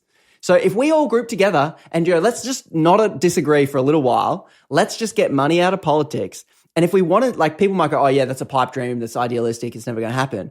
Watch what happened this last election because I probably only politically woke up, 5 years ago. This last election, the independents, who the Teals and all these other independents said, we want action on climate change and we want a corruption body we want federal politicians to be able to be investigated for being corrupt. And for 10 years, the Liberal Party said, oh, yeah, we'll do it. We'll come around to it. Yeah, don't you worry. Oh, we don't have a problem with corruption here. We're all good. For 10 years, they delayed as much as they possibly could. Wow. And then these independents rock up. And then Labor's like, oh, we want to win an election. What are we going to do? Oh, a lot of people voting for these independents because they want corrupt. We'll do it. We will put in a corruption body. And they get into power and they put one in and it's missing one key component that all the independents, they're the ones saying, oi, you need to have public hearings. We want to see what's going on. Otherwise, you can investigate and we don't know. So nothing can happen. They're not doing public hearings. That's the one thing they want. No. Oh, we'll do it. But you're not allowed to see you're not allowed to hear what we say. Yeah. Fuck, man. Yeah. If that's so not it's like blatantly dodgy, I don't know what is. But from where we were with nothing to now where we're having an investigation, there's a power for maybe some public hearings, but it's not, it's a high bar to clear. So there's a maybe. And all the independents said, that's not good enough. And then Labor turns to who? Oh, the Liberal Party and say, you want to pass this with us? And the Liberal Party go, well, if you pass it with them, it's going to get worse. So yes, we'll band together and we will pass this. So the major parties tie together on this less good corruption thing because they're both like, well, I know what's going to come out about you. And they're like, well, I know what's going to come out about you. Let's not make it public. Let's hide it. Wow. And the independents are like, no. So you see the pull happening. One party didn't want it at all. One party wanted to win. So they did it. But there's still people pulling them. Well, let's be clear. Both parties didn't want it at all, but they just did it because they did. One of them was like, well, fuck, this might work for us. So let's actually bite this bullet. And it might be worse for them than us. So it's like, I think after ScoMo being minister for 5 different areas or something, they're like, well, they'll look worse than us. So we'll do it, So it's you've always got a political independents calculation. who can legitimately say, no, I do want this because I've got nothing to hide because I've scrambled my way up to this place I've just come in on here. my fucking own. Yeah, I've gotten donations from individual people, not from private companies who I am doing their bidding for them. I'm ready to be audited. Yes. You know, like bring it on. Yes. Whereas, then you got these big Yes. companies who are like, fuck, we don't want to be audited. What do we do? How do we Yes. get around this? Yes. Wow, Yeah. man. I Yeah. should add in the pushback on the independents is that a lot of them took money from billionaire Simon Holmes-A-Court. So he's funded a lot of these independents. So then we become like, it's easy to tap out and say, oh, well, they're all the same. They're all on the take. The argument kind of being like, well, the only people saying they want money out of politics is this group of people. And yes, they took money from a billionaire. It's not as much and it's not as bad as the other side. So that's why like the false equivalence is what they're trying to, oh, well, you did it too. But the strings attached to, I think, Simon Holmes-A-Court's money was like community candidate, action on climate change, and like corruption body. And then any independent could he would fund to kind of get up there. And the defense is we wouldn't have independence at all if it wasn't for this billionaire's money. So for me, I don't want any billionaire paying any politician. Yes. But in the world we're in, I'm like, am I happier now there are more independents pushing it? Yes. Am I happy there's a billionaire still that I have to rely on to get these independents in? Yeah, I have a problem with that. But am I going to go running back to, one of these major parties that have 10 billionaires funding them? Well, so anyway, so I want to get that push. It's imperfect. And I can understand why people tap out and go, I don't care. Yeah, it seems as though at this point, as a voter, as a person observing what's going on, you kind of, we just have to make do with what's better, the lesser of two evils, rather than, obviously we want to aim for a perfect solution, but it just doesn't exist. No. Who's this billionaire? Simon what? Simon Holmes-A-Court. I think he's... This has just been a complete school day for me, man.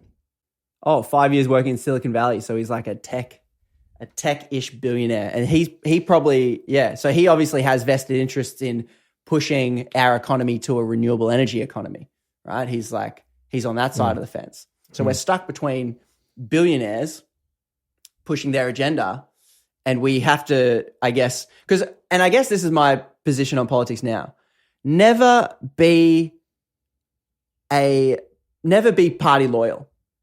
Like the way you vote now and the way you vote in the next few elections, if you get what you want, right? And let's say Simon Holmes-A-Court, he's funding these guys that are getting corruption out of politics. I'm like, I'm going to side with you. But if you keep pushing what you want, I'll just change. I'll just go, okay, we've shifted the spectrum, maybe a bit more to the left. And now I think maybe it's too far. I'm going to swing back the other way. It's this balancing act. And I think we just have to be like, pick your issue, pull politics that way. And if by some miracle in my lifetime, it's moved quick enough for me to go, whoa, I think that's too much public, because I would personally be pushing for, there's too much private ownership and monopolies in Australia. If, for instance, there was too much government regulation in certain sectors, you're damn right I'll vote the other way. I'll be like, listen, that's a bit ridiculous. Like you can't be regulating that too much. That's a bit silly. And you go the other way. So, you're not committed to any one of these people. I think that this is... that's what I would say. Yeah, this is a very important discussion, this kind of thing, because this is coming back to the tribalism thing. If we can have more conversations and listen to more information like what we're talking about right now, like I'm learning so much from you and you're learning so much from your little Pokemon that we can then be confident in being able to go, oh, you know what? I don't need to side with the tribe I'm told I have to be part of by Sky News or wherever it is. I can actually side with the tribe of people that I trust and people that I understand. And it seems as though now I am going to now I feel differently about this, or now I know more about this. So that means that I vote a different way, that I have I go in a different direction to last time, which just seems like such a wild, novel idea to some people. Like they I'll vote national. I've always voted national and I'll always vote national. I'm sorry if that's Serves offensive. no one. Yeah. Well, I mean, I don't know if you've offensive ever invitation. Yeah, go to the farmers, country mate. and hang out with people my parents' age, mate, and that's exactly how they feel. Yeah. Because there's a different, I don't know, like if we've been bred into this capitalistic society, what does capitalism tell us? Don't be loyal. As soon as a company starts charging you too much or the product isn't what you like, buy the competitor. And by you switching all the time, the product theoretically should get better, given that we have competition. If we don't have competition, we need to go back to the drawing board and make sure that we have an environment and a referee that can regulate the game so that it's fair. That's the start. I'm with you on that, man. Did you ever see? There's a documentary out there on the internet called Monopoly: Who Owns the World? Have you seen this? I think I've heard of it. Check it out if you get a chance. You probably won't be able to find it on YouTube. You'll probably have to go to Rumble or something like that because it's what the establishment would class as very naughty. It's essentially breaks down exactly what it says. Who owns the world and what and basically goes to you. Have you heard of these companies? Well, I don't know if they call them companies, but like BlackRock and what are these major? Yeah. Well, it breaks down firms. The big investment firms. It breaks down the link between essentially on an individual consumer level of the product that I'm going to buy, and draws you a timeline that goes all the way up to these same few tiny amount of investment firms that own everything. So if the competition that you're trying to create, the same shareholders, it's in everything in tech, Apple and Windows. It's the shareholders are the same at the highest point.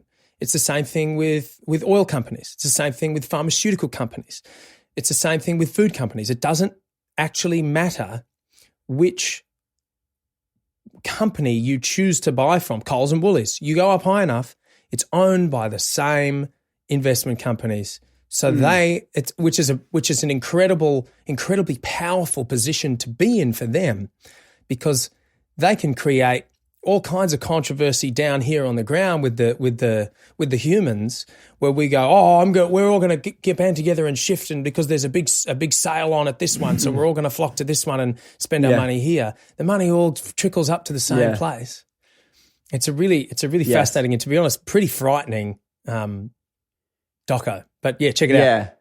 Well, I'll have to check it out because this is where it gets above my pay grade, because the whole BlackRock thing, like a lot of people in my comments, like BlackRock owns everything, BlackRock owns it. And I'm going to look into it when I get off from this, because I think this is where it gets really complicated, because my very limited understanding is like companies like BlackRock and Vanguard are these firms that build collections of like ETFs, like collections of funds that we then invest in. So if I go buy a investment fund, I want access to the top 200 US companies. And BlackRock and Vanguard have a share portfolio that's made up of these companies. So on my trading platform, I probably have Vanguard stocks in this ETF, this like blue chip 200 companies, but I only have to buy the one ETF to get the 200 and the returns from the average of all those companies.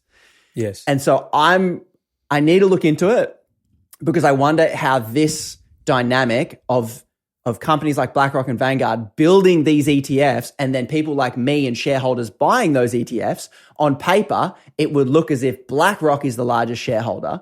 But if you double clicked on BlackRock, it might open up to, Konrad's a share. Like, these are the people that hold this product that they then. So I don't know. This is where it gets complicated, where I'm a bit above my pay grade going.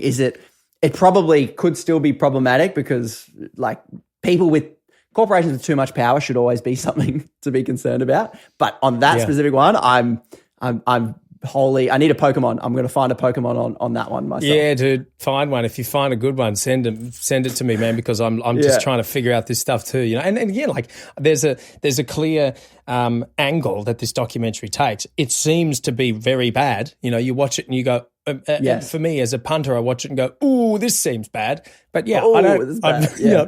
trying to make as much sense of Yeah. it as I possibly can. And Yeah. fuck, yeah, it's That's right. What I do when I watch these docos where I'm like, oh man, like, oh shit, that's bad.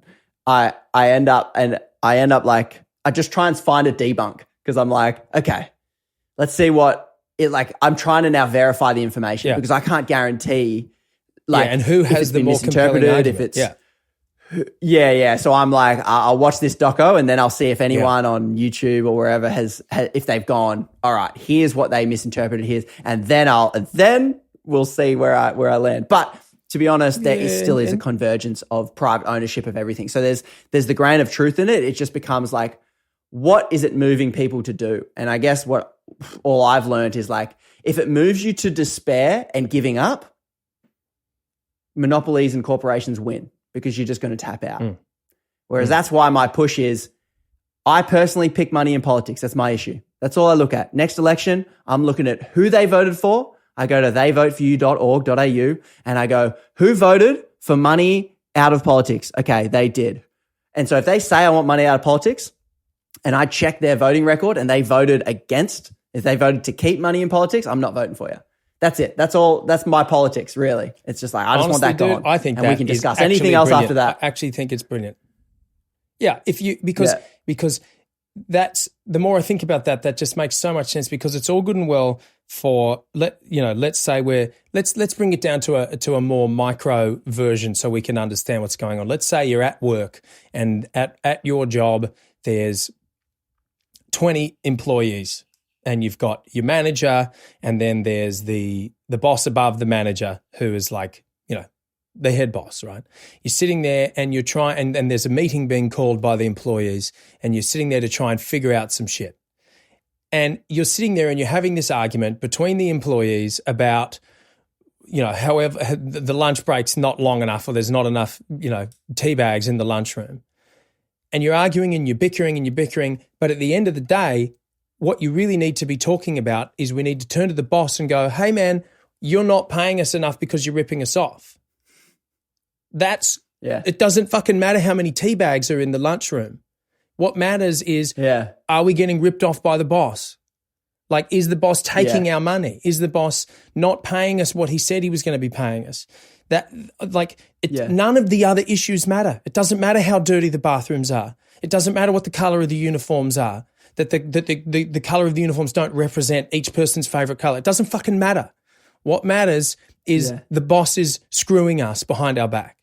And so if we can deal with that first, get the money out of the politics, then let's talk about different colored uniforms and some herbal tea in the break room. But before then, it's a waste of time. Yeah. Yeah. I'm with you. That's me. That's where I am. Yeah, I love it, dude. I feel like that's fucking great. There was one of the things that you posted about, which I found very compelling, about you've been doing the How to Scam Aussies posts. Yeah. And about the wealthy folks dodging taxes. Yes. Can you shed some light on some of these things and give me a bit of a lesson on what's actually going on there? Okay. I'm trying to think. Is that my most recent, one of my more recent ones you're talking about? Yeah, I love it. You've got so much in-depth content in there. You're kind of like, hang on a minute, which one was it? How in-depth can it be in a minute? But yeah. Well, obviously you've done a lot of homework, but let's talk about the wealthy dodging taxes. That one. Yeah, that was one of the more recent ones. So, there's that one. So this one is like a common one. And in transparency, I couldn't work out whether Australian billionaires are doing this. I like Google. I'm a Googler. I just can Google. I'm not a researcher. I'm not a journalist. I'm just like, this is happening. And I'm looking at news articles that people have released, and I'm going to news sources that I know are more factual than others.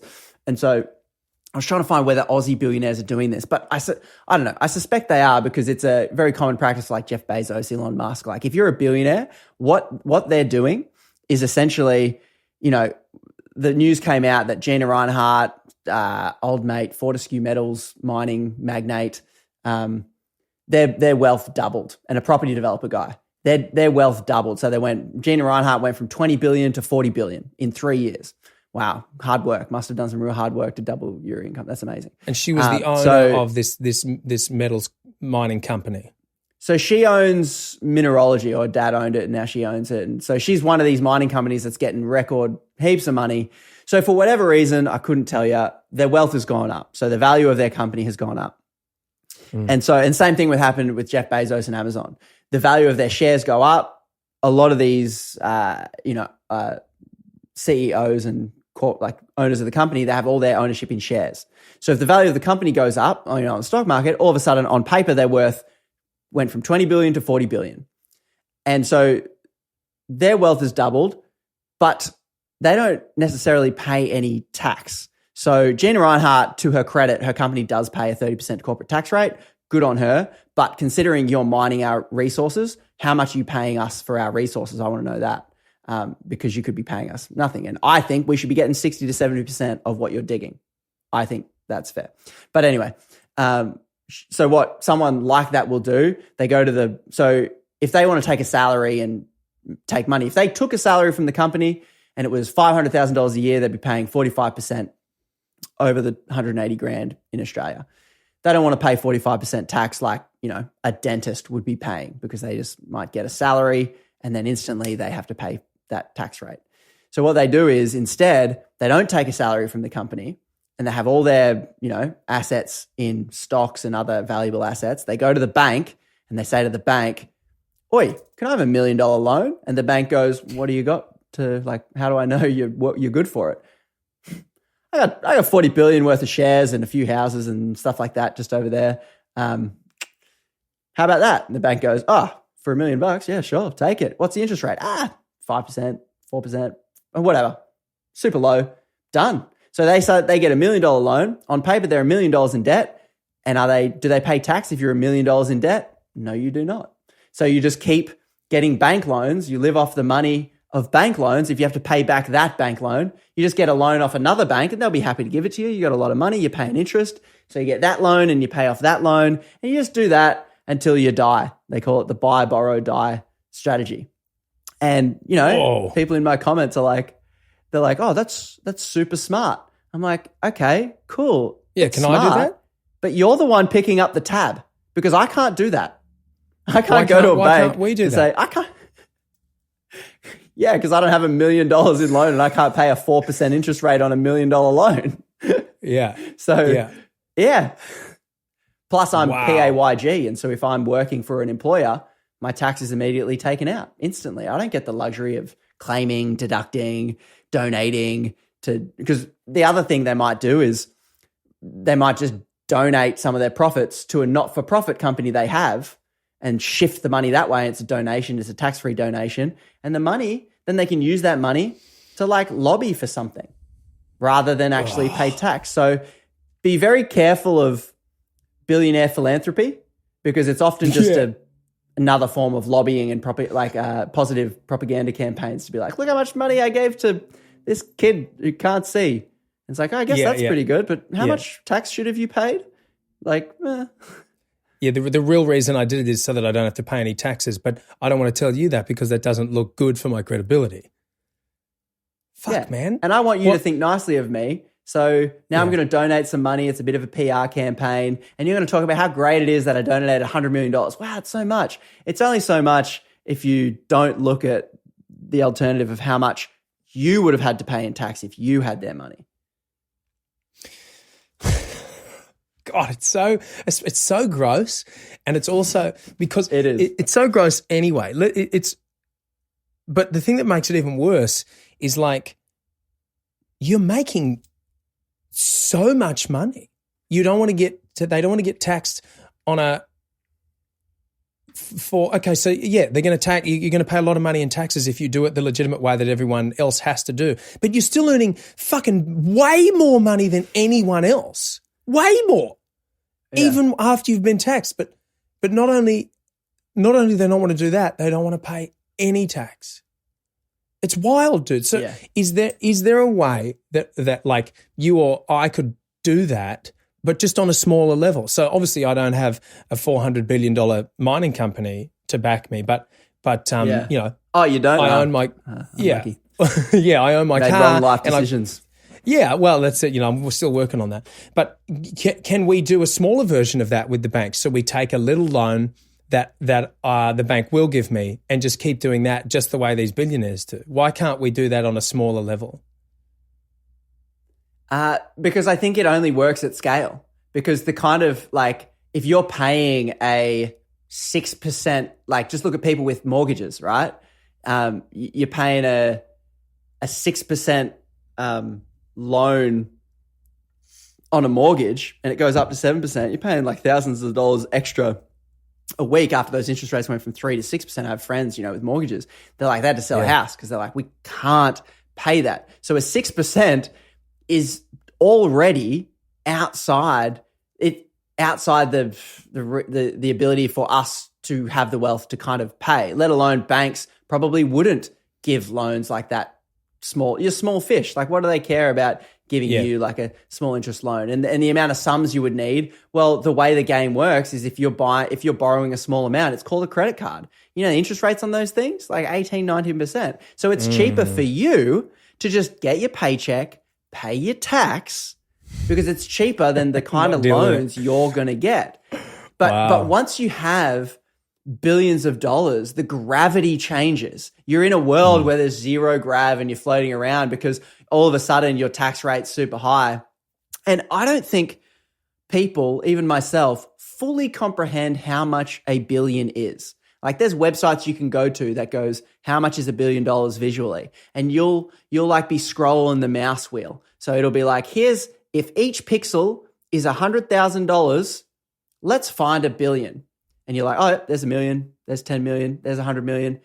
And then you're just like scrolling, okay, there's $1 billion. It's like, all right, let's find Jeff Bezos's net worth. And you're just like flicking that scroll wheel as fast as you can. And it's pages and pages and pages. And then after like 3 or 4 minutes of scrolling as fast as you can, you get to a little down here. Like, Jeff Bezos is here. Let's keep going for Elon Musk. Let's go. Like in a couple more scrolls. So our brain cannot comprehend. And I think a bloke did it on TikTok. He got like bags of rice. And he's like, if each grain of rice is $100,000 and he maps out your wealth, go look at it. And then he just goes and he's like, here's 100 million. It's a little handful. Here's $1 million. Here's a handful. Here's 100 million. And he goes, here's $1 billion, a sack of rice.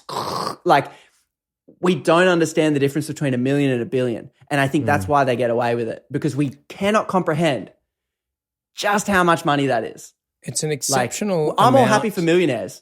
Be a millionaire. Great. Awesome. You know? Yeah. And the only thing you can buy with that much money, so at a certain point, you can buy everything with a couple billion. The only thing left is power. That's it. And so that's what they spend it on. And they buy media outlets and they buy politicians. Well, that's ultimately all that any amount of money is. It just gives you the power to do things. It gives you the power to buy groceries, gives you the power to buy shoes for your kids. It gives you the power to buy a politician if you have enough. Or you know, it gives you the power to buy a helicopter or a private yacht. Like it's just all power. And at that point, you're totally right. Yeah. There's no physical asset that you can buy for $2.5 billion. Like it's such an insanely large amount of power that it's actually really frightening, because you think about what's your life like as a human, because we're still the same meat sack at the end of the day. What is your life like when you have that much power at your fingertips, even if you're the nicest person that there is? How are your interactions with humans? They're not the same, and they will never be the same. No matter how much people try, no matter how many people you choose to put around you, it's too much power for an individual to possess. So I guess what I'm getting at is a very philosophical thing, but it's probably a really lonely place, really, like deep down. Because Big time. The influence is so profound. Yeah. And I wonder if like you've got like when I return to my principles of going, is having this much money okay? And once again, I think it's a scale thing. It's like at what scale? And when I was talking about at a certain scale, gravity changes. And I don't know how much people know about quantum physics and all these sorts of things, but they're just discovering the smaller particles they go, physics completely changes. Like the laws of physics that we understand on our level completely do not exist the smaller they go. Yes. And I feel like that's kind of the same with money. You get to a certain level and just the way in which we interact with it and what it means for us, and like you're saying, like it means we can buy groceries, it means I can have independence, it means I can have a hobby, it means I can have a family, it means all of these things. But at a certain level, it means something completely different. And the whole and you end up purchasing something completely different. You end up trying to purchase power, and you end up trying to purchase influence, and you end up trying to like purchase public opinion. These are things that you didn't think you could buy, but turns out you actually kind of can. And so I come back to this point and I go, well, am I okay with this kind of wealth? Well, I guess I believe in democracy. That's my whole point. I might be naive enough to think, you know what? I'm a democracy guy. Call me old school, call me conservative, but I'm for democracy. And if someone amassing that amount of wealth hurts democracy, then I guess I'm happy to draw a ceiling on how much someone can have. And I think I draw it pretty high. Be a millionaire. You know what, mate? Have $100 million. You know what? Start a massive company. You know, what about $500 million? How about $1 billion? You know what? Okay. But 10 billion? If you're going to use that money to buy a media outlet to then tell everyone to think a certain thing and it will kind of work, if you're going to use it to purchase think tanks that fund research that say what you want them to say, because like Gina Reinhardt, if you type in an institute called the Institute of Public Affairs, right? It masquerades as an independent think tank, right? Oh, we're just doing research, but it's actually Gina Reinhardt's little research place. So she'll fund this institution to do research so that she can say, hey, look, I dug this massive hole and actually there's no environmental impacts at all. We're cool. Like they're not going extinct. These animals, they're fine. Like, wow, my research said so. That's what she's using her money for, because that will give her more money in the future. And I personally go, you know what, Gina? I don't think it's okay for you to purchase science that you say what it is, right? I'm not okay with that. I'm not okay with you purchasing a media organization that will give you free airtime and not, something. I'm not okay with that. Call me old-fashioned. To buy I think it your hurts own democracy. Science. Yeah, you can't buy maths and science. That's not what these things are. When people are not okay with that. This is what corporations do. Like we know this. Yeah, and this is there's a few ifs that you put in there on what the cap should be, because as soon as you start talking about things like, I think that there maybe should be a limit. Oh, you're a socialist, you're a communist, all that's that. it. But it's like, hang on a minute, hang on. There's, listen, you should pay attention to the evidence, and you should pay attention to the nuance of this discussion here, because I think I agree with you. At what point does what point is there enough money? How much money does someone need? Because again, let's swap out the word money for power, because that's what it is. When you start using the word power, instead of money, then it becomes how much easier. Power should someone have? That's right, because that's all that it is. Let's get rid of the word money, and then it becomes easier to soften to this way of thinking and go, how much power does one individual need? Because we know absolute power corrupts absolutely. That's just what happens with human beings. I mean, I think that.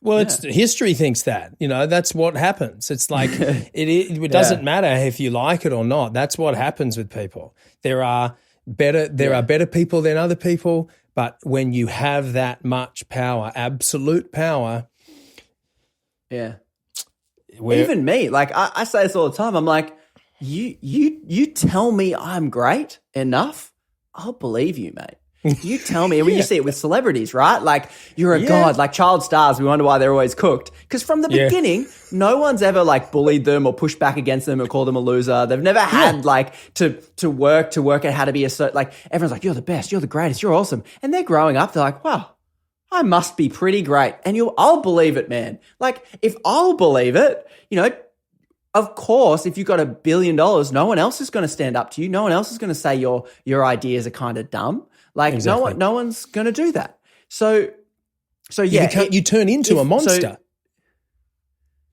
I think history supports that as an example. Like, it just cooks your neurology. I think we're social creatures, and perhaps money is a form of isolating people from social interaction to the point where you lose your empathy, you lose your connection, you lose reality because you don't live in the same reality as everybody else. Like, it's kind of a joke that like Bill Gates couldn't name, or even who was the Australian politician? I think it was Scott Morrison. He was like, what's the cost of a loaf of bread or something? And he was like, I don't know. He doesn't bloody know.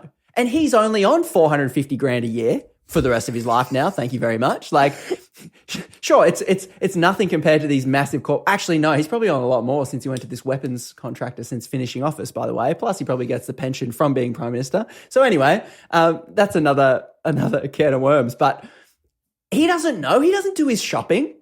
He doesn't. No. So he's in a different world altogether. He doesn't think about that. He doesn't. If he does, he doesn't think, oh, $7, that's a bit much for bread. He doesn't think that. He just goes, if he does actually do his shopping, he's just like, bread, bank account, money, numbers don't change. Numbers keep going up. Yeah, exactly. Yeah. Numbers only ever go up. Bread, eating. Now, like this is something that I wanted to talk to you about too, the ScoMo where he's managed to land.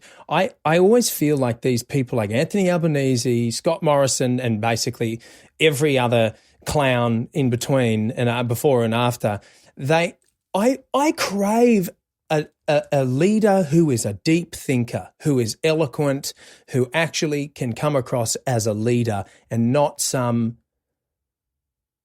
idiot. Like who was the guy? I've forgotten his name now, but he was so repulsive. The Victorian Premier, Dan Andrews. Fuck, man. Oh, like just these, him. And I just feel like you look at this person, the way they speak. If I'm to sit there, if we're in, again, in our fictional commune, by the way, not a communist, but an actual commune sounds great. But I want a commune. I want a commune. I want to live in a real life commune, where we grow apples together and, and we sit at a very long table like something out of The Village. That's what I'm talking about with a commune. Barns together. Yeah, real fucking commune. And in this real commune, if Dan Andrews stands up and says, oh, I want to run the show, we all look at each other and go, sit down, Dan, okay? Put your helmet back on. It's not okay for this. He's not the kind of person, the way he talks and the way he carries himself and just even like the state of his physique. It's like you got no idea how to be a healthy, there's no deep thinking there. And I just crave someone who can actually stand up and at least present like they're a deep thinking leader. And I don't know about you, man, but I just don't think I've seen it here in Australia for ever. Well, I think there's actually layers that are in between what you're seeing and what they are. And I think what you're articulating there is kind of how everyone thinks about politics, and it makes sense. It's like, here is what social media, because, people can blame corporate media for sure, like Dan Andrews. It's interesting to me that everyone in Australia knows who Dan Andrews is. But who's the Premier of Western Australia? Some people might be able to name it, but like, who's the Premier of Tasmania? Like, I don't know. And because I would argue that he became such a lightning rod, and the story of Dan Andrews built up by, and it was a lot of Sky News and Rupert Murdoch being like, because he's Labor, he had hard lockdowns, which probably were way too hard, and he was like arresting people. Like there were some things. I was in Victoria at the time, right? I'm like, this is, come on, guys, like, come on. I don't want like arresting people for like locking people in Facebook posts and stuff. I'm like, this is too far. But even there's the myth of Dan Andrews that was then put towards people, and I think it happens with every politician. So the politician has to kind of appeal to as many people as possible. So they got this PR and they go, okay, here's your message. I had this, my eyes opened when I was listening to there's a debate podcast that, you know, people might or might like it. It's called Open to Debate, and they get like world leading experts, like ex defense ministers for Barack Obama, and they were doing a debate on China. It's quite academic, so it's not necessarily for your average punter. It's like a bit above my pay grade, and they did a debate on Chinese foreign policy. And guess who was one of the debaters? It was Kevin bloody Rudd. Kevin Rudd was one of the debaters on the thing. And I was like, oh, Kevin Rudd, yeah, I guess he can speak Mandarin, so he must know something about China. That was all my extent of knowledge. And I listened to Kevin Rudd and I was like, I did not know that he was this smart. I did not know that he was this articulate. I did not know any of those things about Kevin Rudd, love him or like him, different policies, etc. But I was just like, holy crap. This guy is going toe to toe with like some US someone, like full great debate, you know? And I just remember being completely impressed, similar to you being like, I thought it was earwax eating Kevin Rudd. You know, that was the image that I was painted by the media. And when Kevin Rudd talks, he's trying to appeal to the punter, but they're not punters. These guys are bloody private school people. They like go to Geelong Grammar and, you know, they're highly educated, which is good. I'm not against educated people, but you're just a different kind of person, but you have to appeal to everyone. So you're trying to be a punter. You're like, like ScoMo and the Sharkies.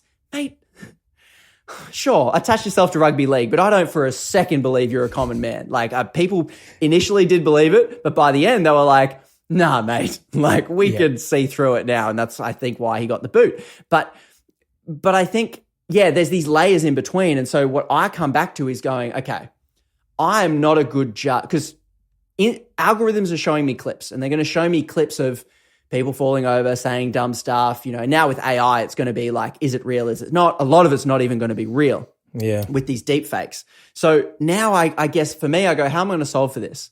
I'm just going to look at policy. That's it. It's boring, but I'm just going to go, okay, what do I care about? Money and politics. How does this person vote on money in politics or corruption in politics? I'll take that either. And if no matter how much of an idiot they are or they look or they say or whatever, if I look at their voting record and they're like, oh, this guy actually voted in the way, because I can't, media's going to show me something and it's going to give me an impression. And I think if we do politics on what someone looks like, or we think it's slightly smarter to do politics on what people say, like the best example is Donald Trump. Right? Before he got elected, he said all the right things. Drain the swamp, right? Get corruption out of politics. And you look at his administration, he had more ex-lobbyists and ex-CEOs in his administration than any administration before him. So in my book, Trump was done for me. I was like, well, you're a liar. You had the chance to build an administration. You got an ExxonMobil CEO there, you know? No, thank you. I'm done. Like, that's all. Yeah, I think that's all. Because but if I just listen to what he says, I'm like, oh, it sounds good. Yeah, it sounds great. But they just lie to me. Yeah. You know, it's, well, something that you mentioned on that is Kevin Rudd doing this long form podcast debate. For me, at least on the individual level, that's exciting to me because a lot of these people, they will not go to these places because my opinion on it is it's the same reason why you don't see a lot of like super high A-list celebrities doing long form conversations because they don't want to say the wrong thing. They don't want to get in trouble. They don't want to risk their reputation. It's high risk because you expose yourself. You cannot sit there for 2 hours plus and hide the fact that you're a fuckwit if you are one. You know, like, or you just can't do it. Whereas I always have a lot of respect for any of these political candidates or people that are in office that are going to sit and do a long form conversation because it shows me that they're prepared to expose themselves. But you also make you also make a really good point about coming back to how manipulated our opinions can be by the media, and they may present in a certain way from the media, but the thing that's always going to be true north is coming back to their policy and what is their they're voting on money. It is a smart call, man. That's it. Yeah, it's a great I think filter. that's the rubber meets the road. Like we can debate like what their position is, what they think about this and what they said about this. And I'm like, cool, that's fine. But if they're not going to do what they say, because I agree with you. I'd love to, but I like it. Like, I'd love to see long form Albo. Like, I'd love to see him sit down. But my theory as to why they don't do it is similar to yours in that, yes, they expose themselves and they have a lot to hide. No matter, like a lot of politicians, you spend a lot of time crafting a persona and a public image. And especially if you're a prime minister, you've got focus groups. You need to be doing this. You need to be kissing babies. You need to be doing that. You need to eat a hot dog sideways or whatever you need to be doing, right? Like, you need to be very careful about, because the media is ready to, and I think their idea is, let's not give this hostile media any ammunition. I honestly think that's the calculus, because the media is the corporate media, which is the, Channel 7, 9, 10, Sky. It's all owned by corporate-backed entities, if not Rupert Murdoch himself. There's very few independents. There's the ABC, and that's kind of it. And so if you put one foot out of line, 80% of Australian media is just going to slam you for it. So I understand the calculation for sure. But I'm with you. Like, I would love to see long form. But I think in a situation like that, like if I was chatting to Albanese, like I'm like, okay, mate, you came from Housing Commission. That's cool. That's a cool story. Why are you voting against, like, why is housing still expensive? Like, clearly there are policies that you could do that would fix this, right? Why are you not doing it? And honestly, I think the answer is, I'm afraid of the property development lobby, and they donate to our party. And so I'm afraid of touching it because I'll be slammed in the media. This hostile media machine is going to get against me, and we're going to lose the next election. And then I can't even do anything. That's what I think, if he was honest, he'd say.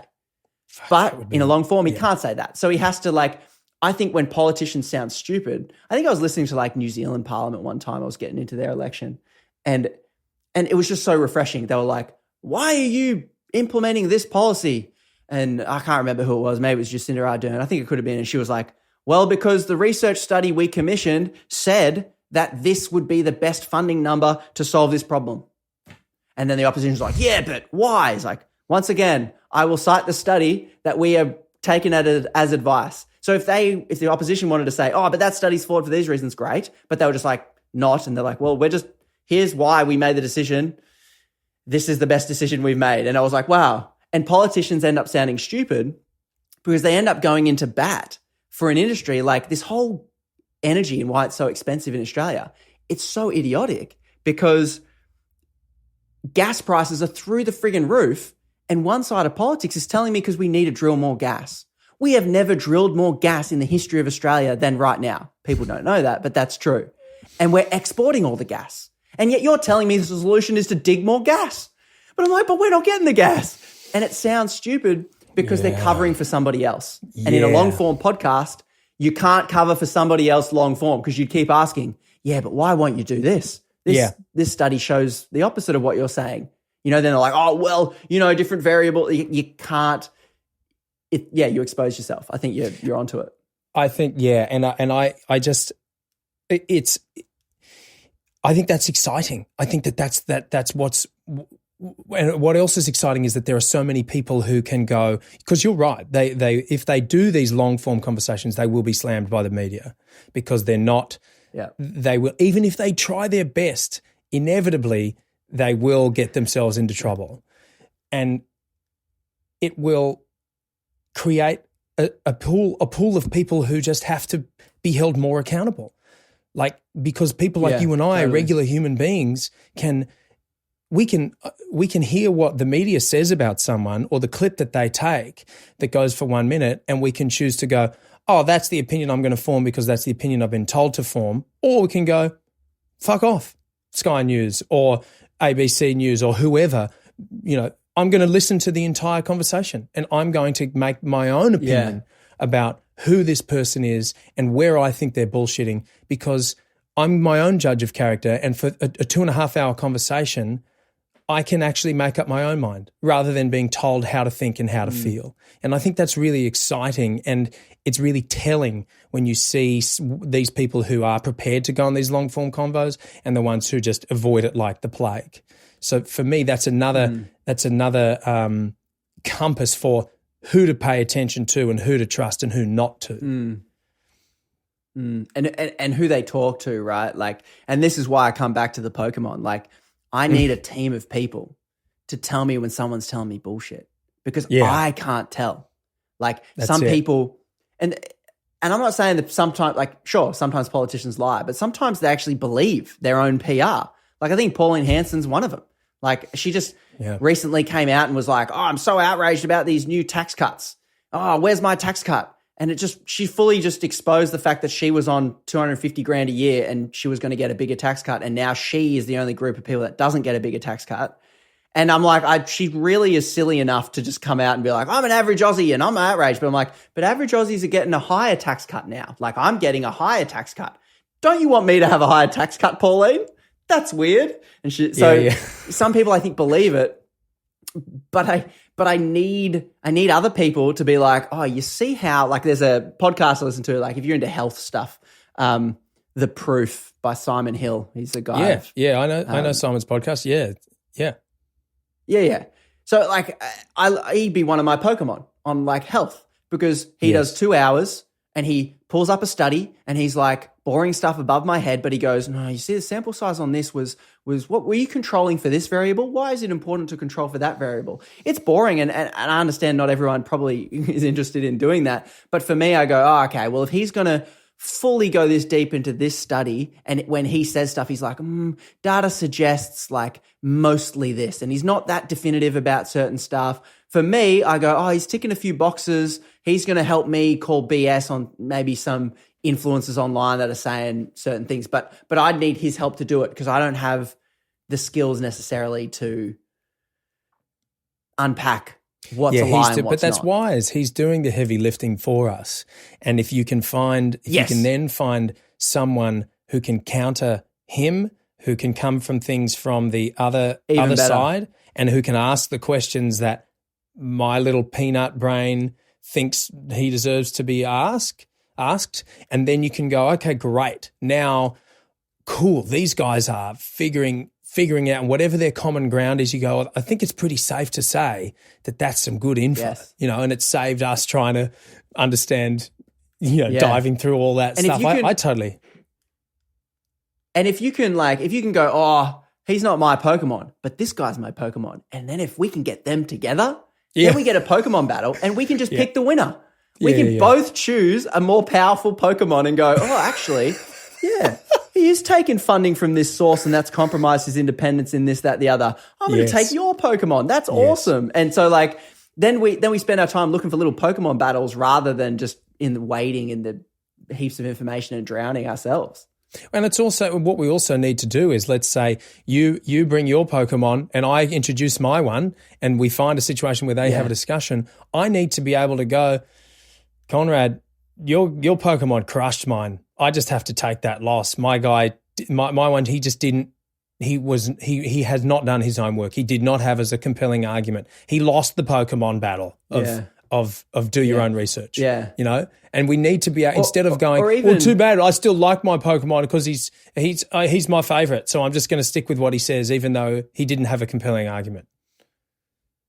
Totally. And I think that's like the idealism that I think we human beings don't have the innate capacity to be able to go, oh, I've been saying this for a long time and I was wrong. Like that's probably one of the hardest things a human being can do. But at the very least, what would be awesome would be to go, okay, you still think your Pokemon's the best. I still think my Pokemon's the best. Tell me why you don't think my Pokemon's better than yours. And you'll be like, well, listen, on this issue here, he's not answering this one question for me. And this guy does. And so I just can't get on board. And at least you can articulate to me why mine might be flawed. And at least I'm aware. And even if I don't fully agree and I go, no, I feel like it answers it, at least we've come to the point where we have found at least the point of disagreement. And then we actually find on the way there all these points that we agree on. And we might be like, yeah, actually 80%, we're probably on board with it. We're just probably, for different reasons, landing slightly differently on this. Yeah. And then you get dialogue, you get discussion, it pushes everybody learns. That's optimistic dialogue, I think. Ultimately, we don't have time for this. We just watch a reel, share a reel, forms my opinion, I go vote, the end. Yeah, that's right. You're talking about a lot of rational, open, vulnerable listening, which is surprisingly difficult for human beings to do when they've got, things Well, on we the love agenda. the idea of it, though. Yeah, well, we'll just do our best. We'll do our best to lead the charge and save the world together, brother. Yeah. Oh, look, Konrad, mate, should we wrap it up, man? This has been a mammoth chat, and I think I've learned more about politics and Pokemon than I had really ever thought that I could. Oh, that's all you need then. Pokemon knowledge might be more useful. Yeah.